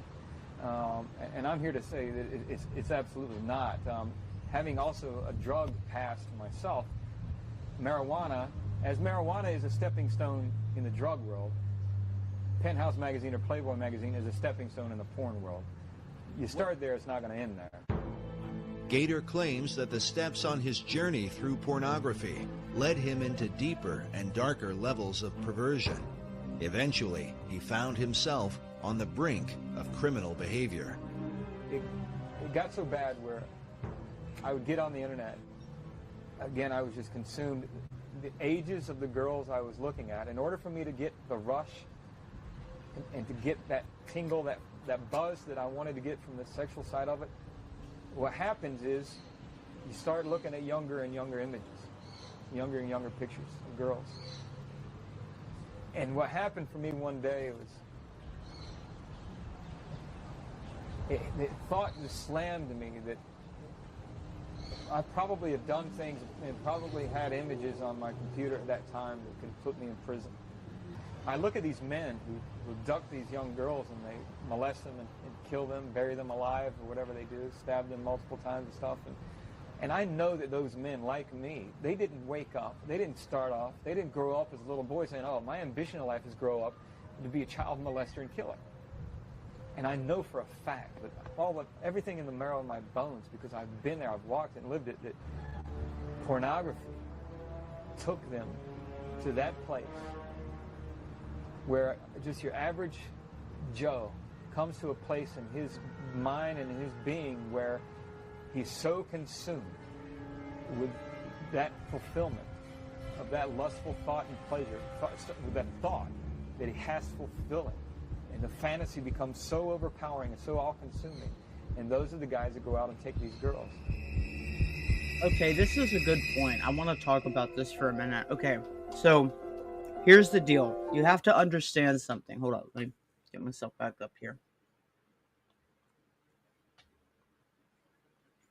You have to understand the thing about this. So, all school shootings, all of this Armageddon programming, Armageddon, inherently, the symbol, the theme, is this idea of kaboom.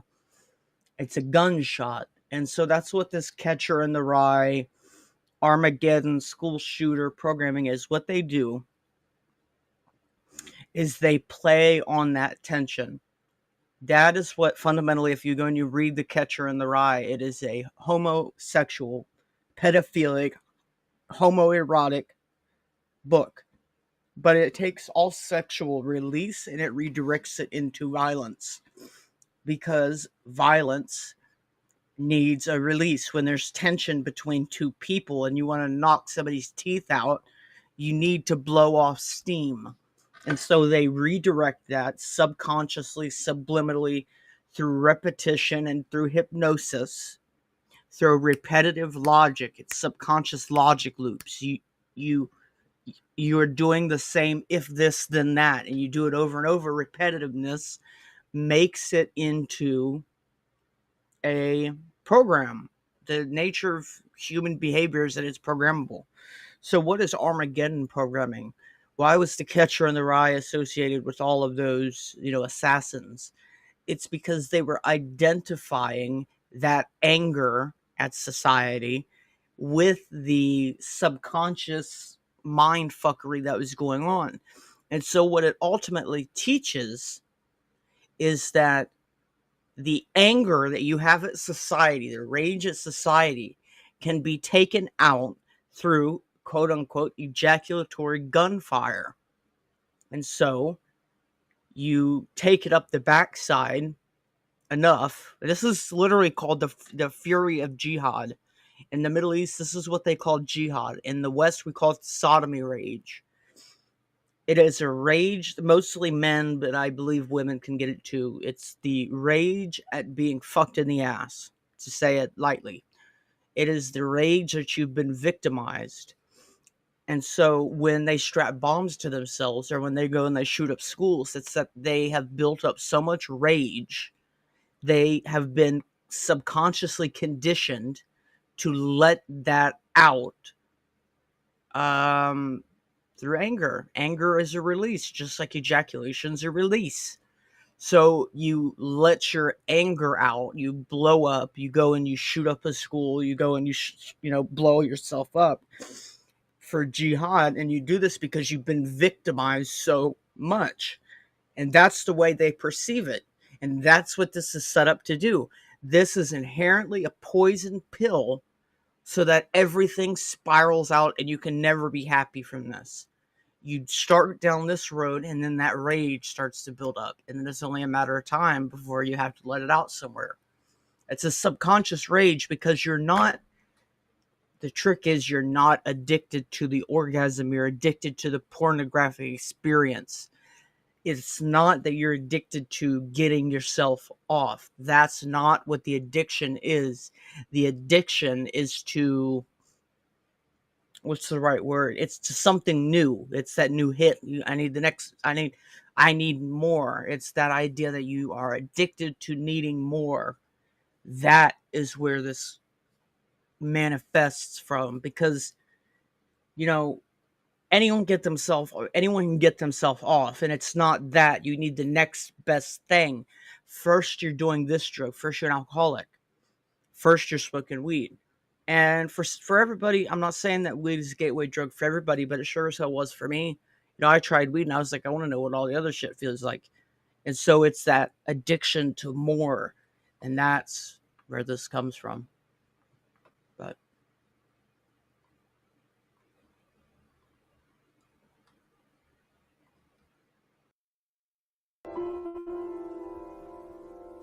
Thankfully, Gator Henry says that in his case, he never reached that point of criminal behavior.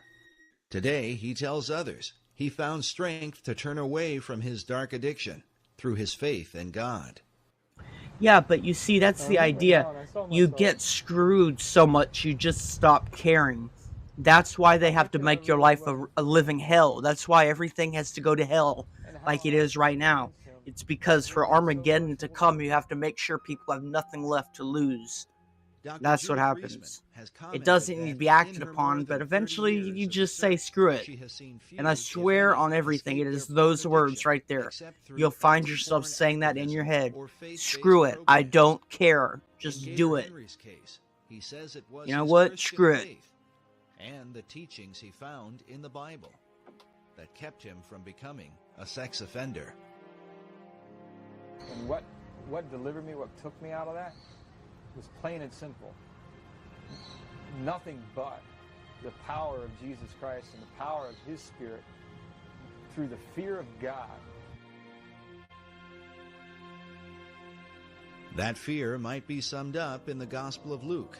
When speaking about children, Jesus said, "It were better for a man that a millstone were hanged about his neck, and he cast into the sea, than that he should offend one of these little ones."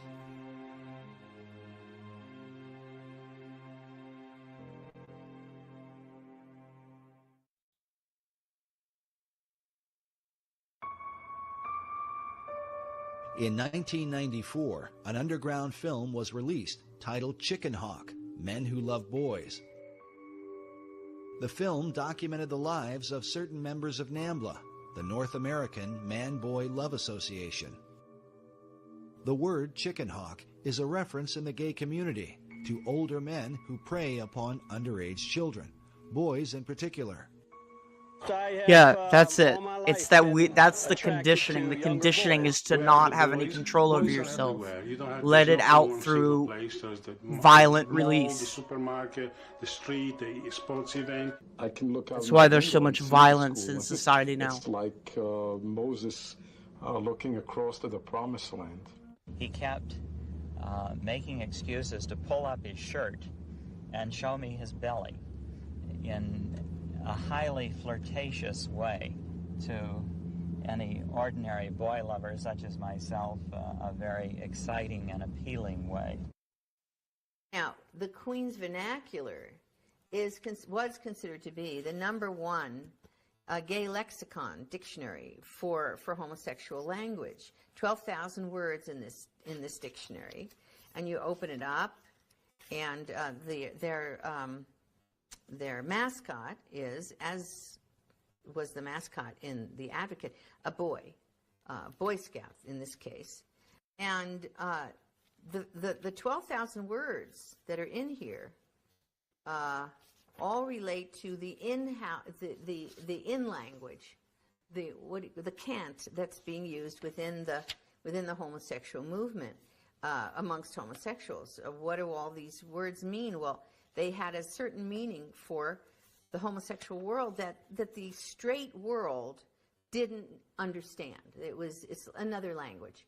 Very interesting because, 12,000 words Well, when Webster compiled his American dictionary to distinguish us from the English, that had 12,000 new words as well, so that we were distinct from the English, from Samuel Johnson's dictionary. Yeah, see, Boots, here's the Webster thing. said, The thing "No, we're about a that unique is I was people. just We talking had about that when I 12,000 was words on to show Agent that." X11. So That's on this my YouTube channel. It's that they have long since discovered that they're not able to get us to disarm ourselves. So there's only one solution, and that means we're going to use them on each other. You have to understand that. That is the current objective now, is that we're not able to take their guns. We have to make them use them on each other.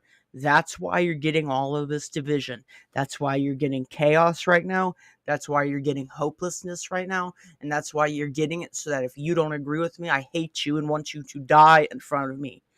That is how people are now. It's like, if you disagree with me, I want to watch you die. Like, that is what they want. They want us to kill each other. That's plan A right now.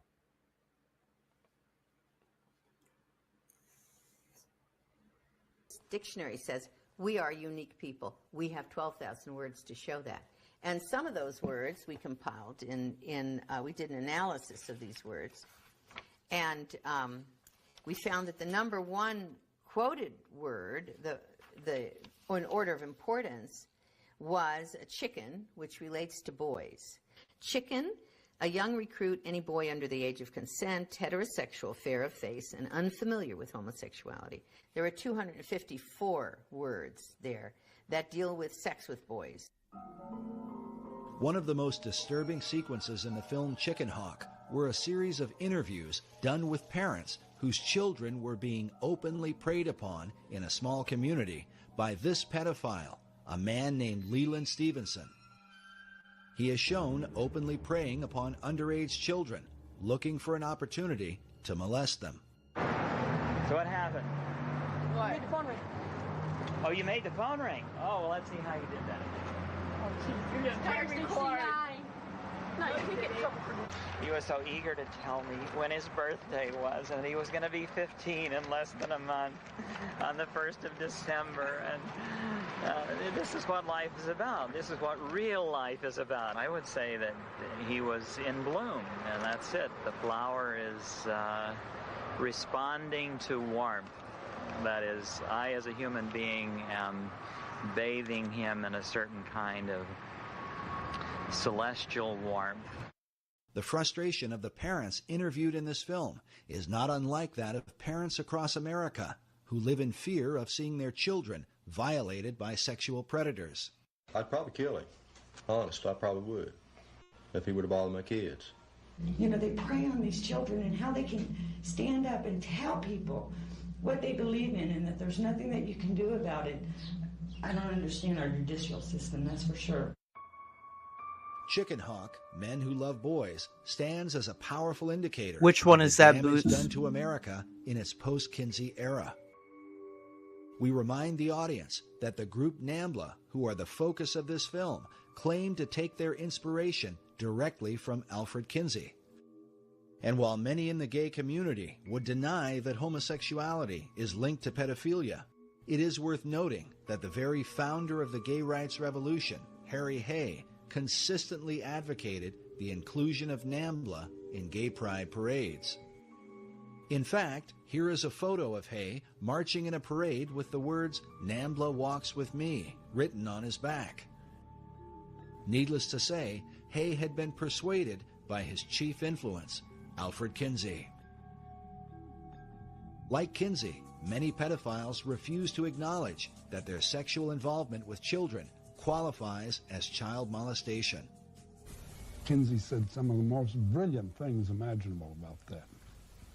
Pedophilia is an almost non-existent kind of crime, and the thing that he hated most about it is that people use words like child molestation. What is that? Nobody knows. Abuse of children, are they talking about bollocks them against the ear or hitting them with a stovepipe? Are they talking about tickling them a little? Are you talking about fondling? You're going to put fondling and death attacks in the same group? As Kinsey said, by this kind of paranoia, you do the child more damage for life. Yes, that's than all all the part of it, pedophiles in the Boots. world will do. 100%. No, you're right on the Is it money. true that a vast It's majority all of homosexual men it admit to all having plays engaged into in this pedophilia at narrative. some point? Exactly what I'm telling you. Yeah, It's that surely. There's they want a us. vast That's like majority of homosexual males they don't are on have record any within interest the, in bringing within people the back together. homosexual literature itself. There's Even the Advocate admitted to. there's absolutely no interest in people being brought back together. It has nothing to do with hey, people can't get along anymore. Maybe we should be trying to make it so that people don't kill each other. No, they're doing everything possible. Biden comes in and pisses off all the conservatives with his stupid shit. Now you've got Trump coming in, pissing off all of the liberals with his stupid shit. People are cheering on murder. You got CEOs saying, buy bullets. The CIA learned a long time ago how to take rage, normal rage, and turn it into homicidal rage. You got to bring people, it's like boiling water. You got to bring people up to a boiling point, and then you push them over the edge, and it becomes homicidal. And that's, our tensions are rising. That's why people are blowing shit up. That's why, it's why Israel's bombing Iran. Tensions are collectively rising. And that was even on the Schumann residence. I'll get a picture of that and show you that in a minute.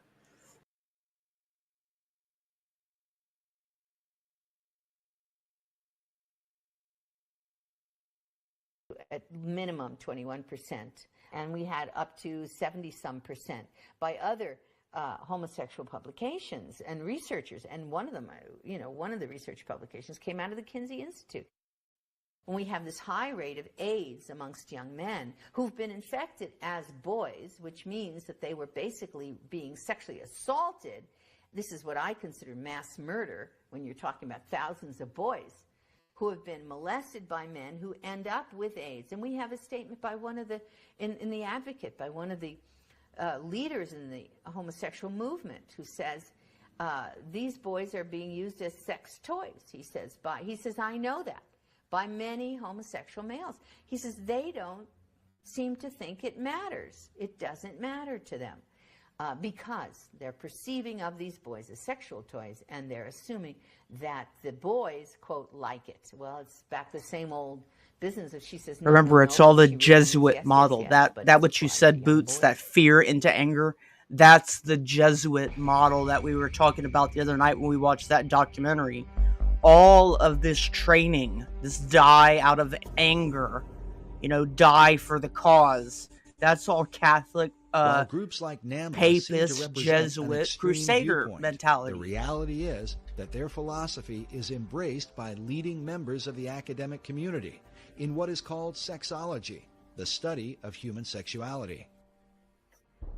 From the late 60s and early 70s, both in the US and in the UK, there was what's called a paedophile liberation movement, and this put forward the notion very volubly that it's perfectly all right for men to have, or indeed women, for adults to have, quotes, consensual sexual relationships with children of any age, which is plainly nonsense. But the pedophile liberation movement is still at work in America's academic institutions and includes men who design the thinking behind what is taught in America's sex education programs. You roll it down the penis, and that protects the man when his penis is inside the woman's vagina. There was never any science in all this. It's got nothing to do with science. It's always been political.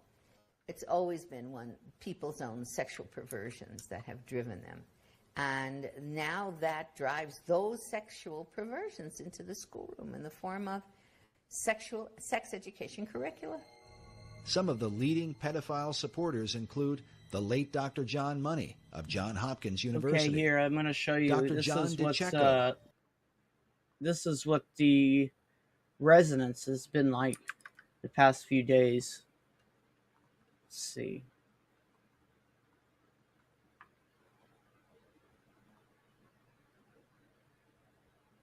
Yeah, see, so this is the very beginning of June. You can see where it's spiking. This is like the Earth's heartbeat. It's called Schumann resonance.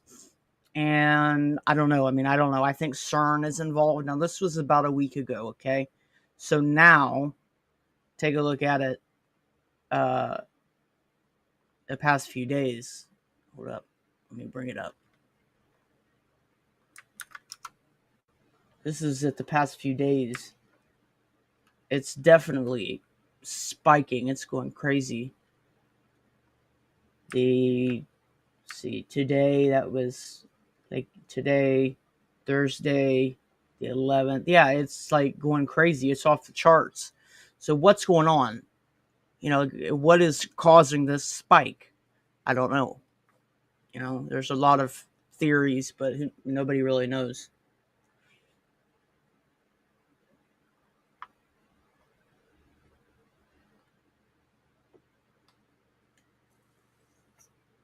Professor Gilbert Hurt and Dr. Hubert Kennedy, all out of San Francisco University. Perhaps the most influential was the late Dr. Vern Bulla from the Center for Sex Research at California State University, Northridge.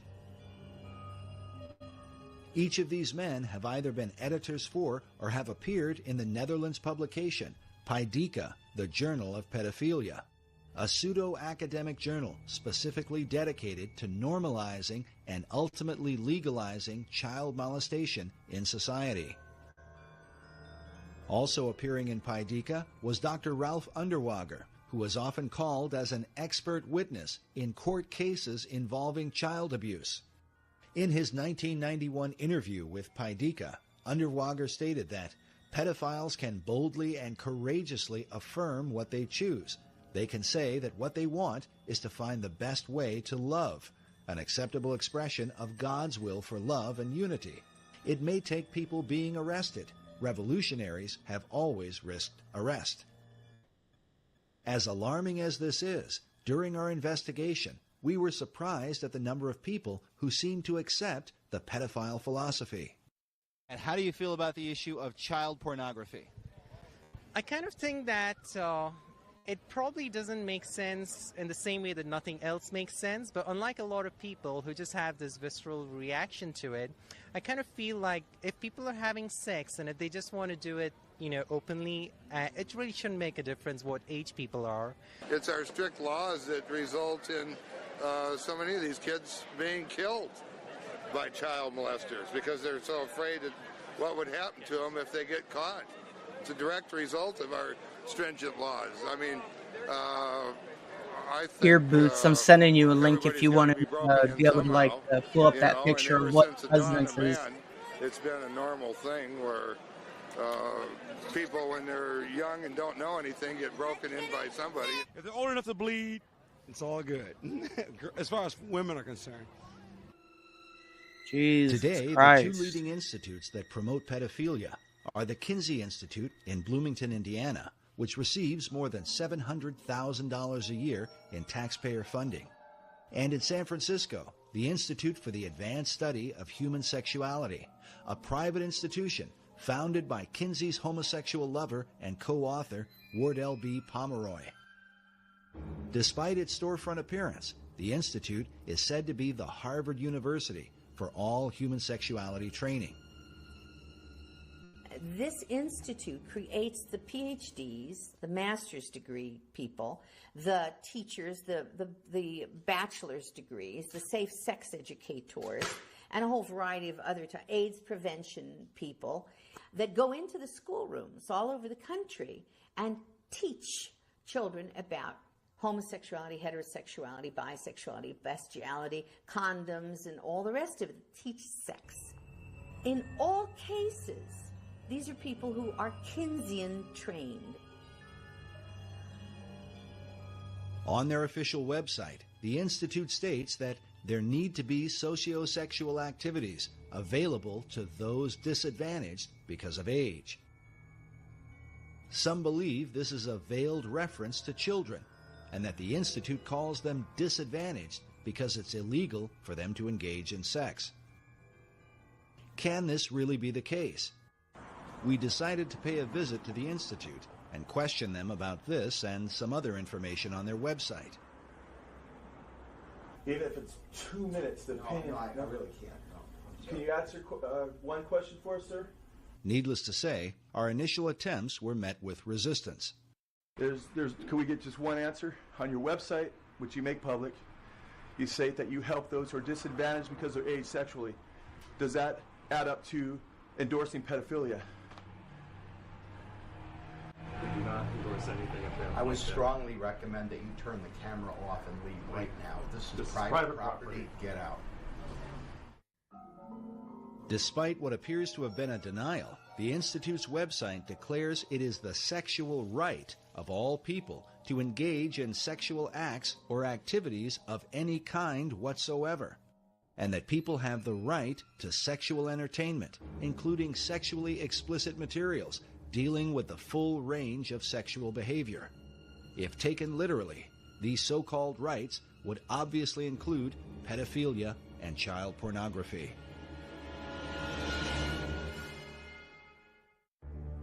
Beyond all this, the Institute's founding director, Wardell Pomeroy, wrote the book, Boys and Sex, in which he promoted the idea of boys having sex with animals, such as a dog, a horse, or a bull. Pomeroy also stated that incest between adults and younger children can prove to be a satisfying and enriching experience. But the influence of Pomeroy's Sex Institute goes even beyond the academic community and into America's churches. The line from Kinsey to the current destruction of the Catholic Church is very direct. In the past 4 years, more than 180 people have come forward claiming they were sexually abused by priests in this area over the past 60 years. Consider this raw data. A survey commissioned by the U.S. Catholic Church found more than 10,000 allegations of sexual abuse involving more than 4,300 priests and deacons.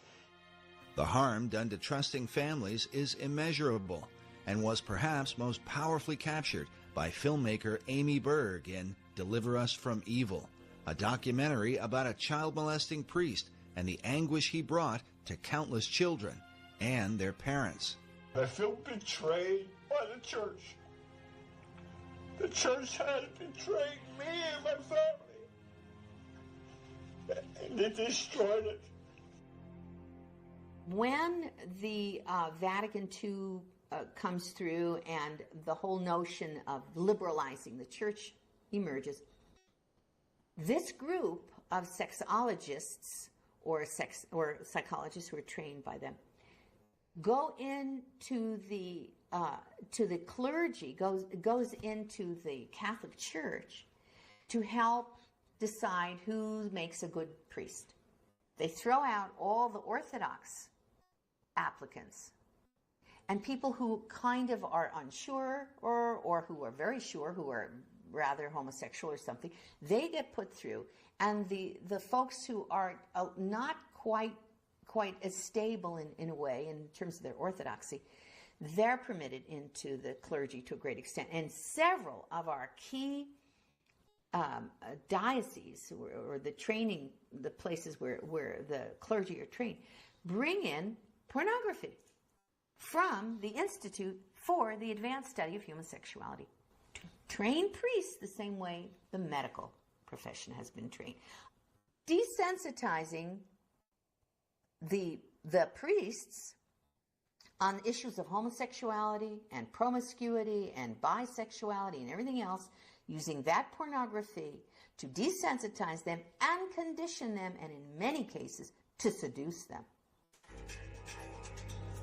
But the fallout has extended into mainstream Protestant churches as well, with one scandal after another, involving some of America's top evangelical leaders. I have sinned against you, my Lord. It just is a tragedy of the first order. You know, I could give you a theological reason, Nancy. I think the enemy of our souls, Satan, assaults the church and assaults the truth. As with Roman Catholicism, Protestant sex scandals all over the country often involve pedophile pastors and church leaders preying upon young children. While the hypocrisy involved is undeniable, can it be that this is the unavoidable conclusion of Kinsey's sexual revolution? A society so overwhelmed with temptation that even the most would-be pious members find it all but impossible to resist. And what will this mean for churches in America? There's a whole issue of denial. We have turned our back on understanding that this is a significant, profound problem in the church. And I think that there needs to be an awareness and education, and I think that pastors need to address it from the pulpit. Jeff Reinke is the marriage and family pastor of North Coast Calvary Chapel in Carlsbad, California. He believes that what we currently know about men struggling with sexual addiction in American churches is far worse than many Christian leaders are willing to admit. I am grieved at the lack of moral outrage that there is lacking today in our culture, and particularly in the church in the whole area of sexual perversion. I believe it is the Mount Whitney. I think addiction, and particularly sexual addiction, is the Mount Whitney of sin in the church today. If I could use a more effective metaphor, I really think it's like an iceberg, is we just barely see the tip of it. But underneath the surface, there is such deep denial, and that denial is led to personal destruction, I think, particularly with men. This is nothing, right? This is nothing. Right? This is nothing. I mean, I'm looking at a few pictures. Would you rather I'm actually with another girl? Like did I actually cheat on you? You know, actually, I would prefer that my husband not do either one. Are you trying to give me an option? It's either a prostitute or the computer? There's not a week that goes by in my own counseling practice that I am not counseling a couple, that I don't get a phone call or an email in regards to sexual addiction. I had a wife whose husband is a lawyer in the area, and she's filing for divorce. For the last 6 years, he's been caught in prostitution, in pornography, in striptease centers and so forth. And she asked me this question. She said, how is it that he could call himself a Christian for the last 5 years, that he's been struggling with this stuff? How can he call himself a Christian? Could you tell me that, Pastor? When is it going to stop with you? I'm not covering for you anymore. Dude, what's there to cover? There's nothing wrong with this. Did you look at it? There's nothing wrong with this. Yeah, I did look at it, and so did your son. Yeah, so what? What kind of a father have you become? Now you're going to talk about me being a father? It's going to stop, and it's going to stop now. It already stopped. That's what you said months ago. What kind of marriage is this? You know, it's one thing that you make me feel like I'm not even your wife, that I'm worth nothing, that you have to look at magazines and porn. What do you expect from me? I can't even look at you anymore. How do I explain this to your children? You know, you've got a problem, and now you've made it ours. Fix it.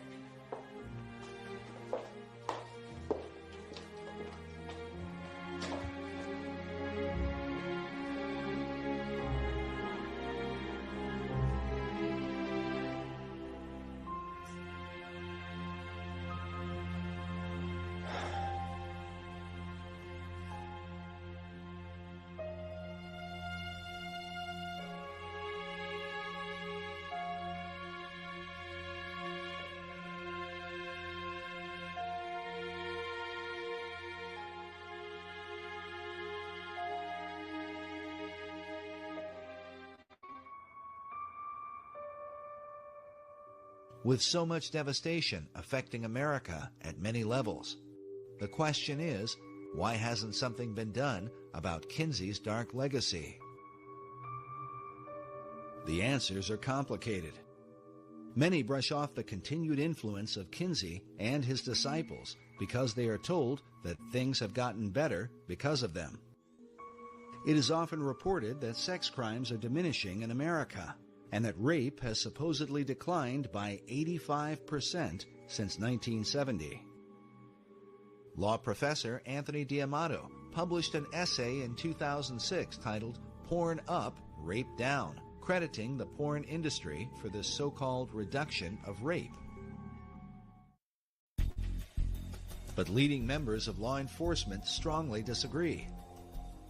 Denver Police Lieutenant James D. Ponzi is a Regis University professor whose research on crime statistics has been presented at Harvard University and published in police journals across the country. Ponzi was quoted in Police Beat in May of 2005. He said, "In 1998, Shannon Schreiber was raped and murdered. The lawsuit her parents filed revealed the practice of downgrading sexual crimes. Departments cooked the books to lower crime rates." Lieutenant Ponzi got emails from different departments all over the country regarding statistics being altered in their cities. Ponzi said these lower rape statistics don't reflect what is truly happening in sex-related crimes. The reason for the deception is political pressure to lower crime rates, as partly exposed by U.S. News and World Report. In April of 2000, they wrote, "Facing political heat to cut crime in the city, investigators in the New York Sex Crime Unit sat on thousands of reports of rapes and other sexual assaults." Police Captain Rich Costello stated that the way crime was solved was with an eraser. In that same year, it was also reported that the FBI conducted a limited investigation and discovered that PPD had failed to report between 13,000 and 37,000 major crimes. Lieutenant Colonel Dave Grossman is a West Point psychology professor and Pulitzer Prize nominee. He is a renowned expert in human aggression and co-author of the book, Stop Teaching Our Kids to Kill. On crime statistics, he says, the downturn in violent crime in the U.S. in the 1990s is very deceptive. Violent crime is still about 5 times greater today per capita than it was in 1957. Grossman says the biggest factor for the lower crime rates is that we are lying about the data. One of the tactics used is to manipulate statistics in a way that gives a false impression to the public. For example, at the beginning of this film, we told you that some 58,200 children are abducted each year by non-family members. This report from the Department of Justice goes on to say that only 115 of these are stereotypical kidnappings. But they define stereotypical kidnapping to include children who are held for ransom or transported a distance of 50 or more miles. The report goes on to say that of the 58,200 children abducted, about half of the victims were sexually assaulted. While most people will be left thinking only about 115 kids, the reality is that at least 29,000 children are kidnapped and raped in America each year. The report also says that this is an underestimate. Researchers like Lieutenant James Ponzi, who we spoke with during our investigation, believe that the real number is much higher than anyone is able to document. As parents and guardians, we should consider again carefully the words of former prosecutor Ann Bremner. And we also see in a lot of these kidnapping and death cases recently by sex offenders that your child can be lost in just an instant. So I think you have to be vigilant at all times. Be vigilant at all times.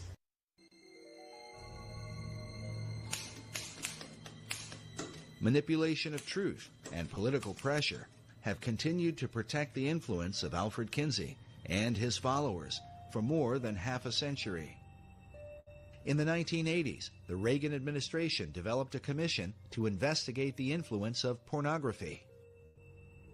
The Department of Justice brought in Dr. Judith Reisman, who initially wanted to investigate Kinsey along with the images in Playboy, Penthouse, and Hustler. But just as the Reis Committee was opposed in the 1950s, so Dr. Reisman was shot down in the 1980s. She conducted her research at American University, but once she began, the university vehemently opposed any investigation into Kinsey, and she was forced to drop it. I said, I'm not doing anything with human subjects. I'm just going to be researching his work, the things that he's already written. And they said, no, you can't do that. So academic freedom was completely eliminated because the Kinsey Institute had some kind of power structure going there that caused them to be unable to allow me to pursue a United States Department of Justice grant from our country that would have allowed me as an objective researcher to look into the Kinsey research as it stood.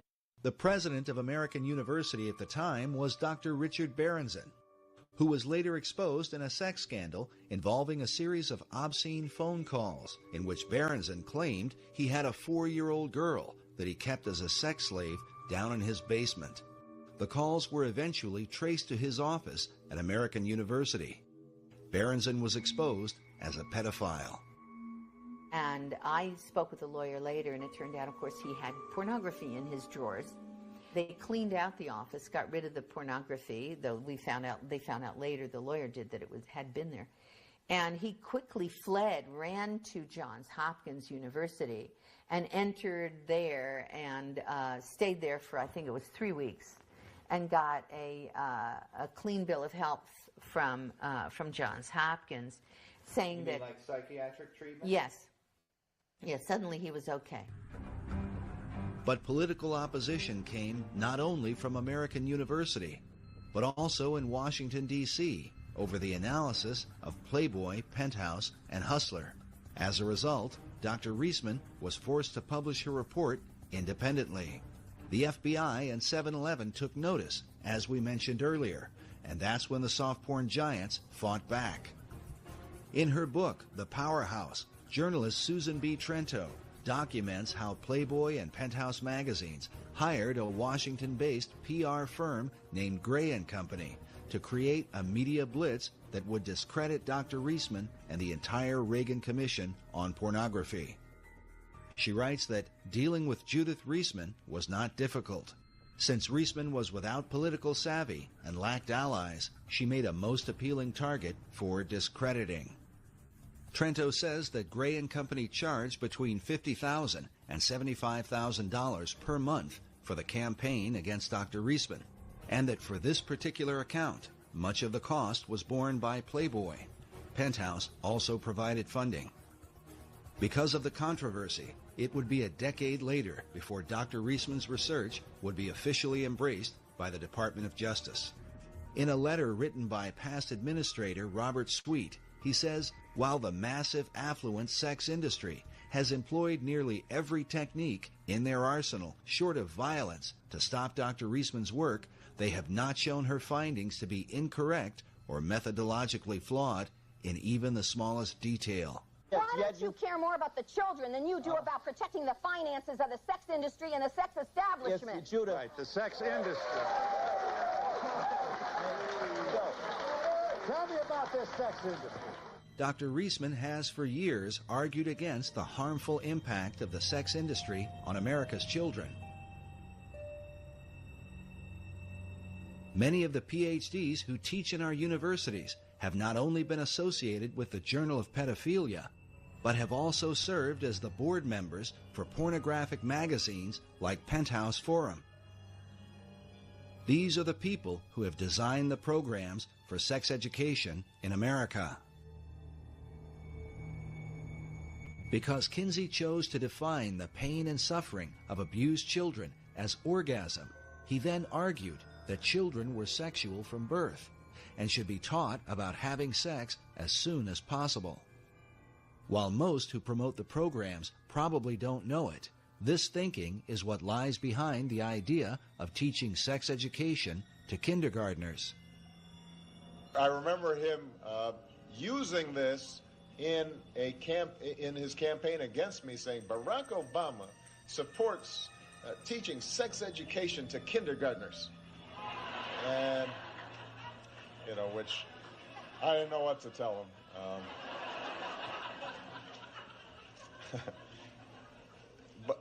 But it's the right thing to do. To provide age-appropriate sex education, science-based sex education, science-based sex education in the schools.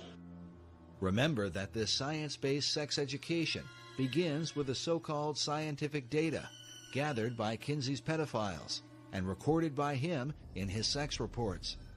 Something that Kinsey's followers continue to insist is relevant in teaching our children today. The specific findings about these children are totally irrelevant to modern sex education. Consider again this image of a teacher showing what appears to be 6- and 7-year-old girls how to use a condom. Who will this 7-year-old be using a condom with?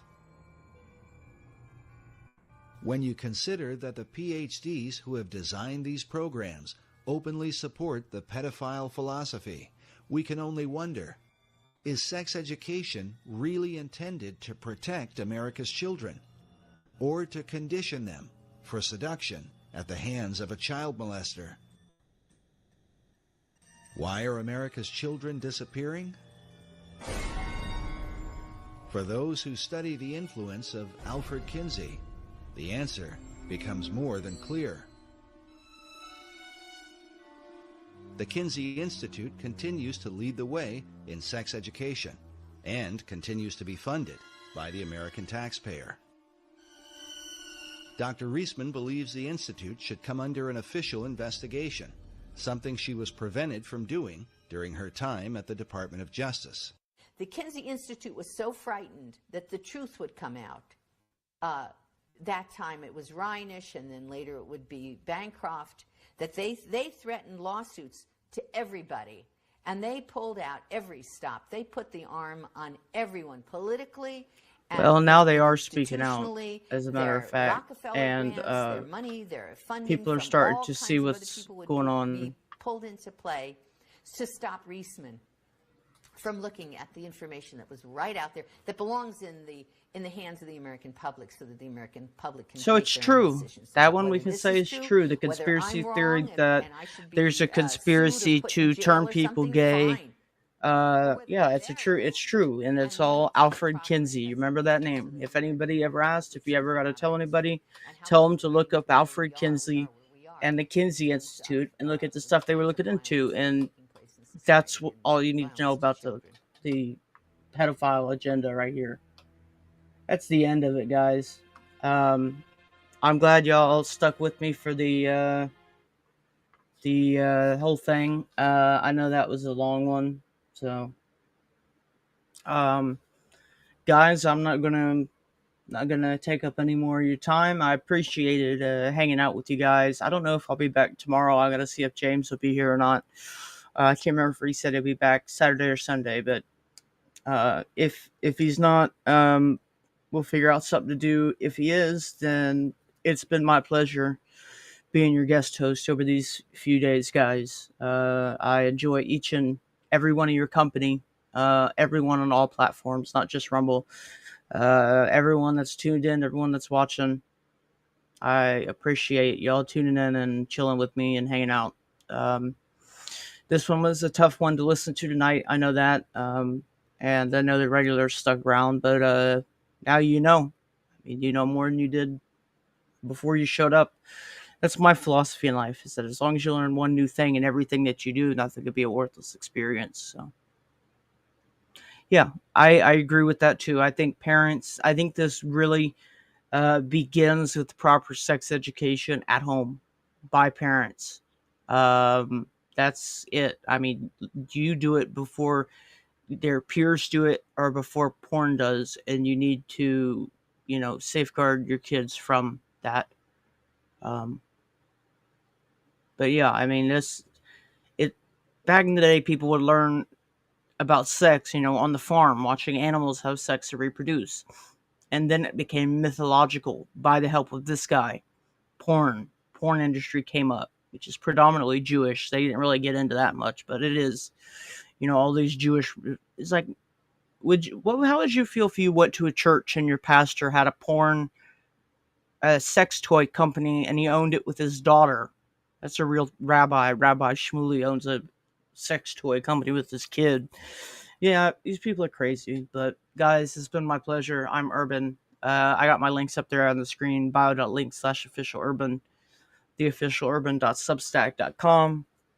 Like and subscribe to this video on whichever platform you're on. It really helps us out. And with that, guys, I'm out of here.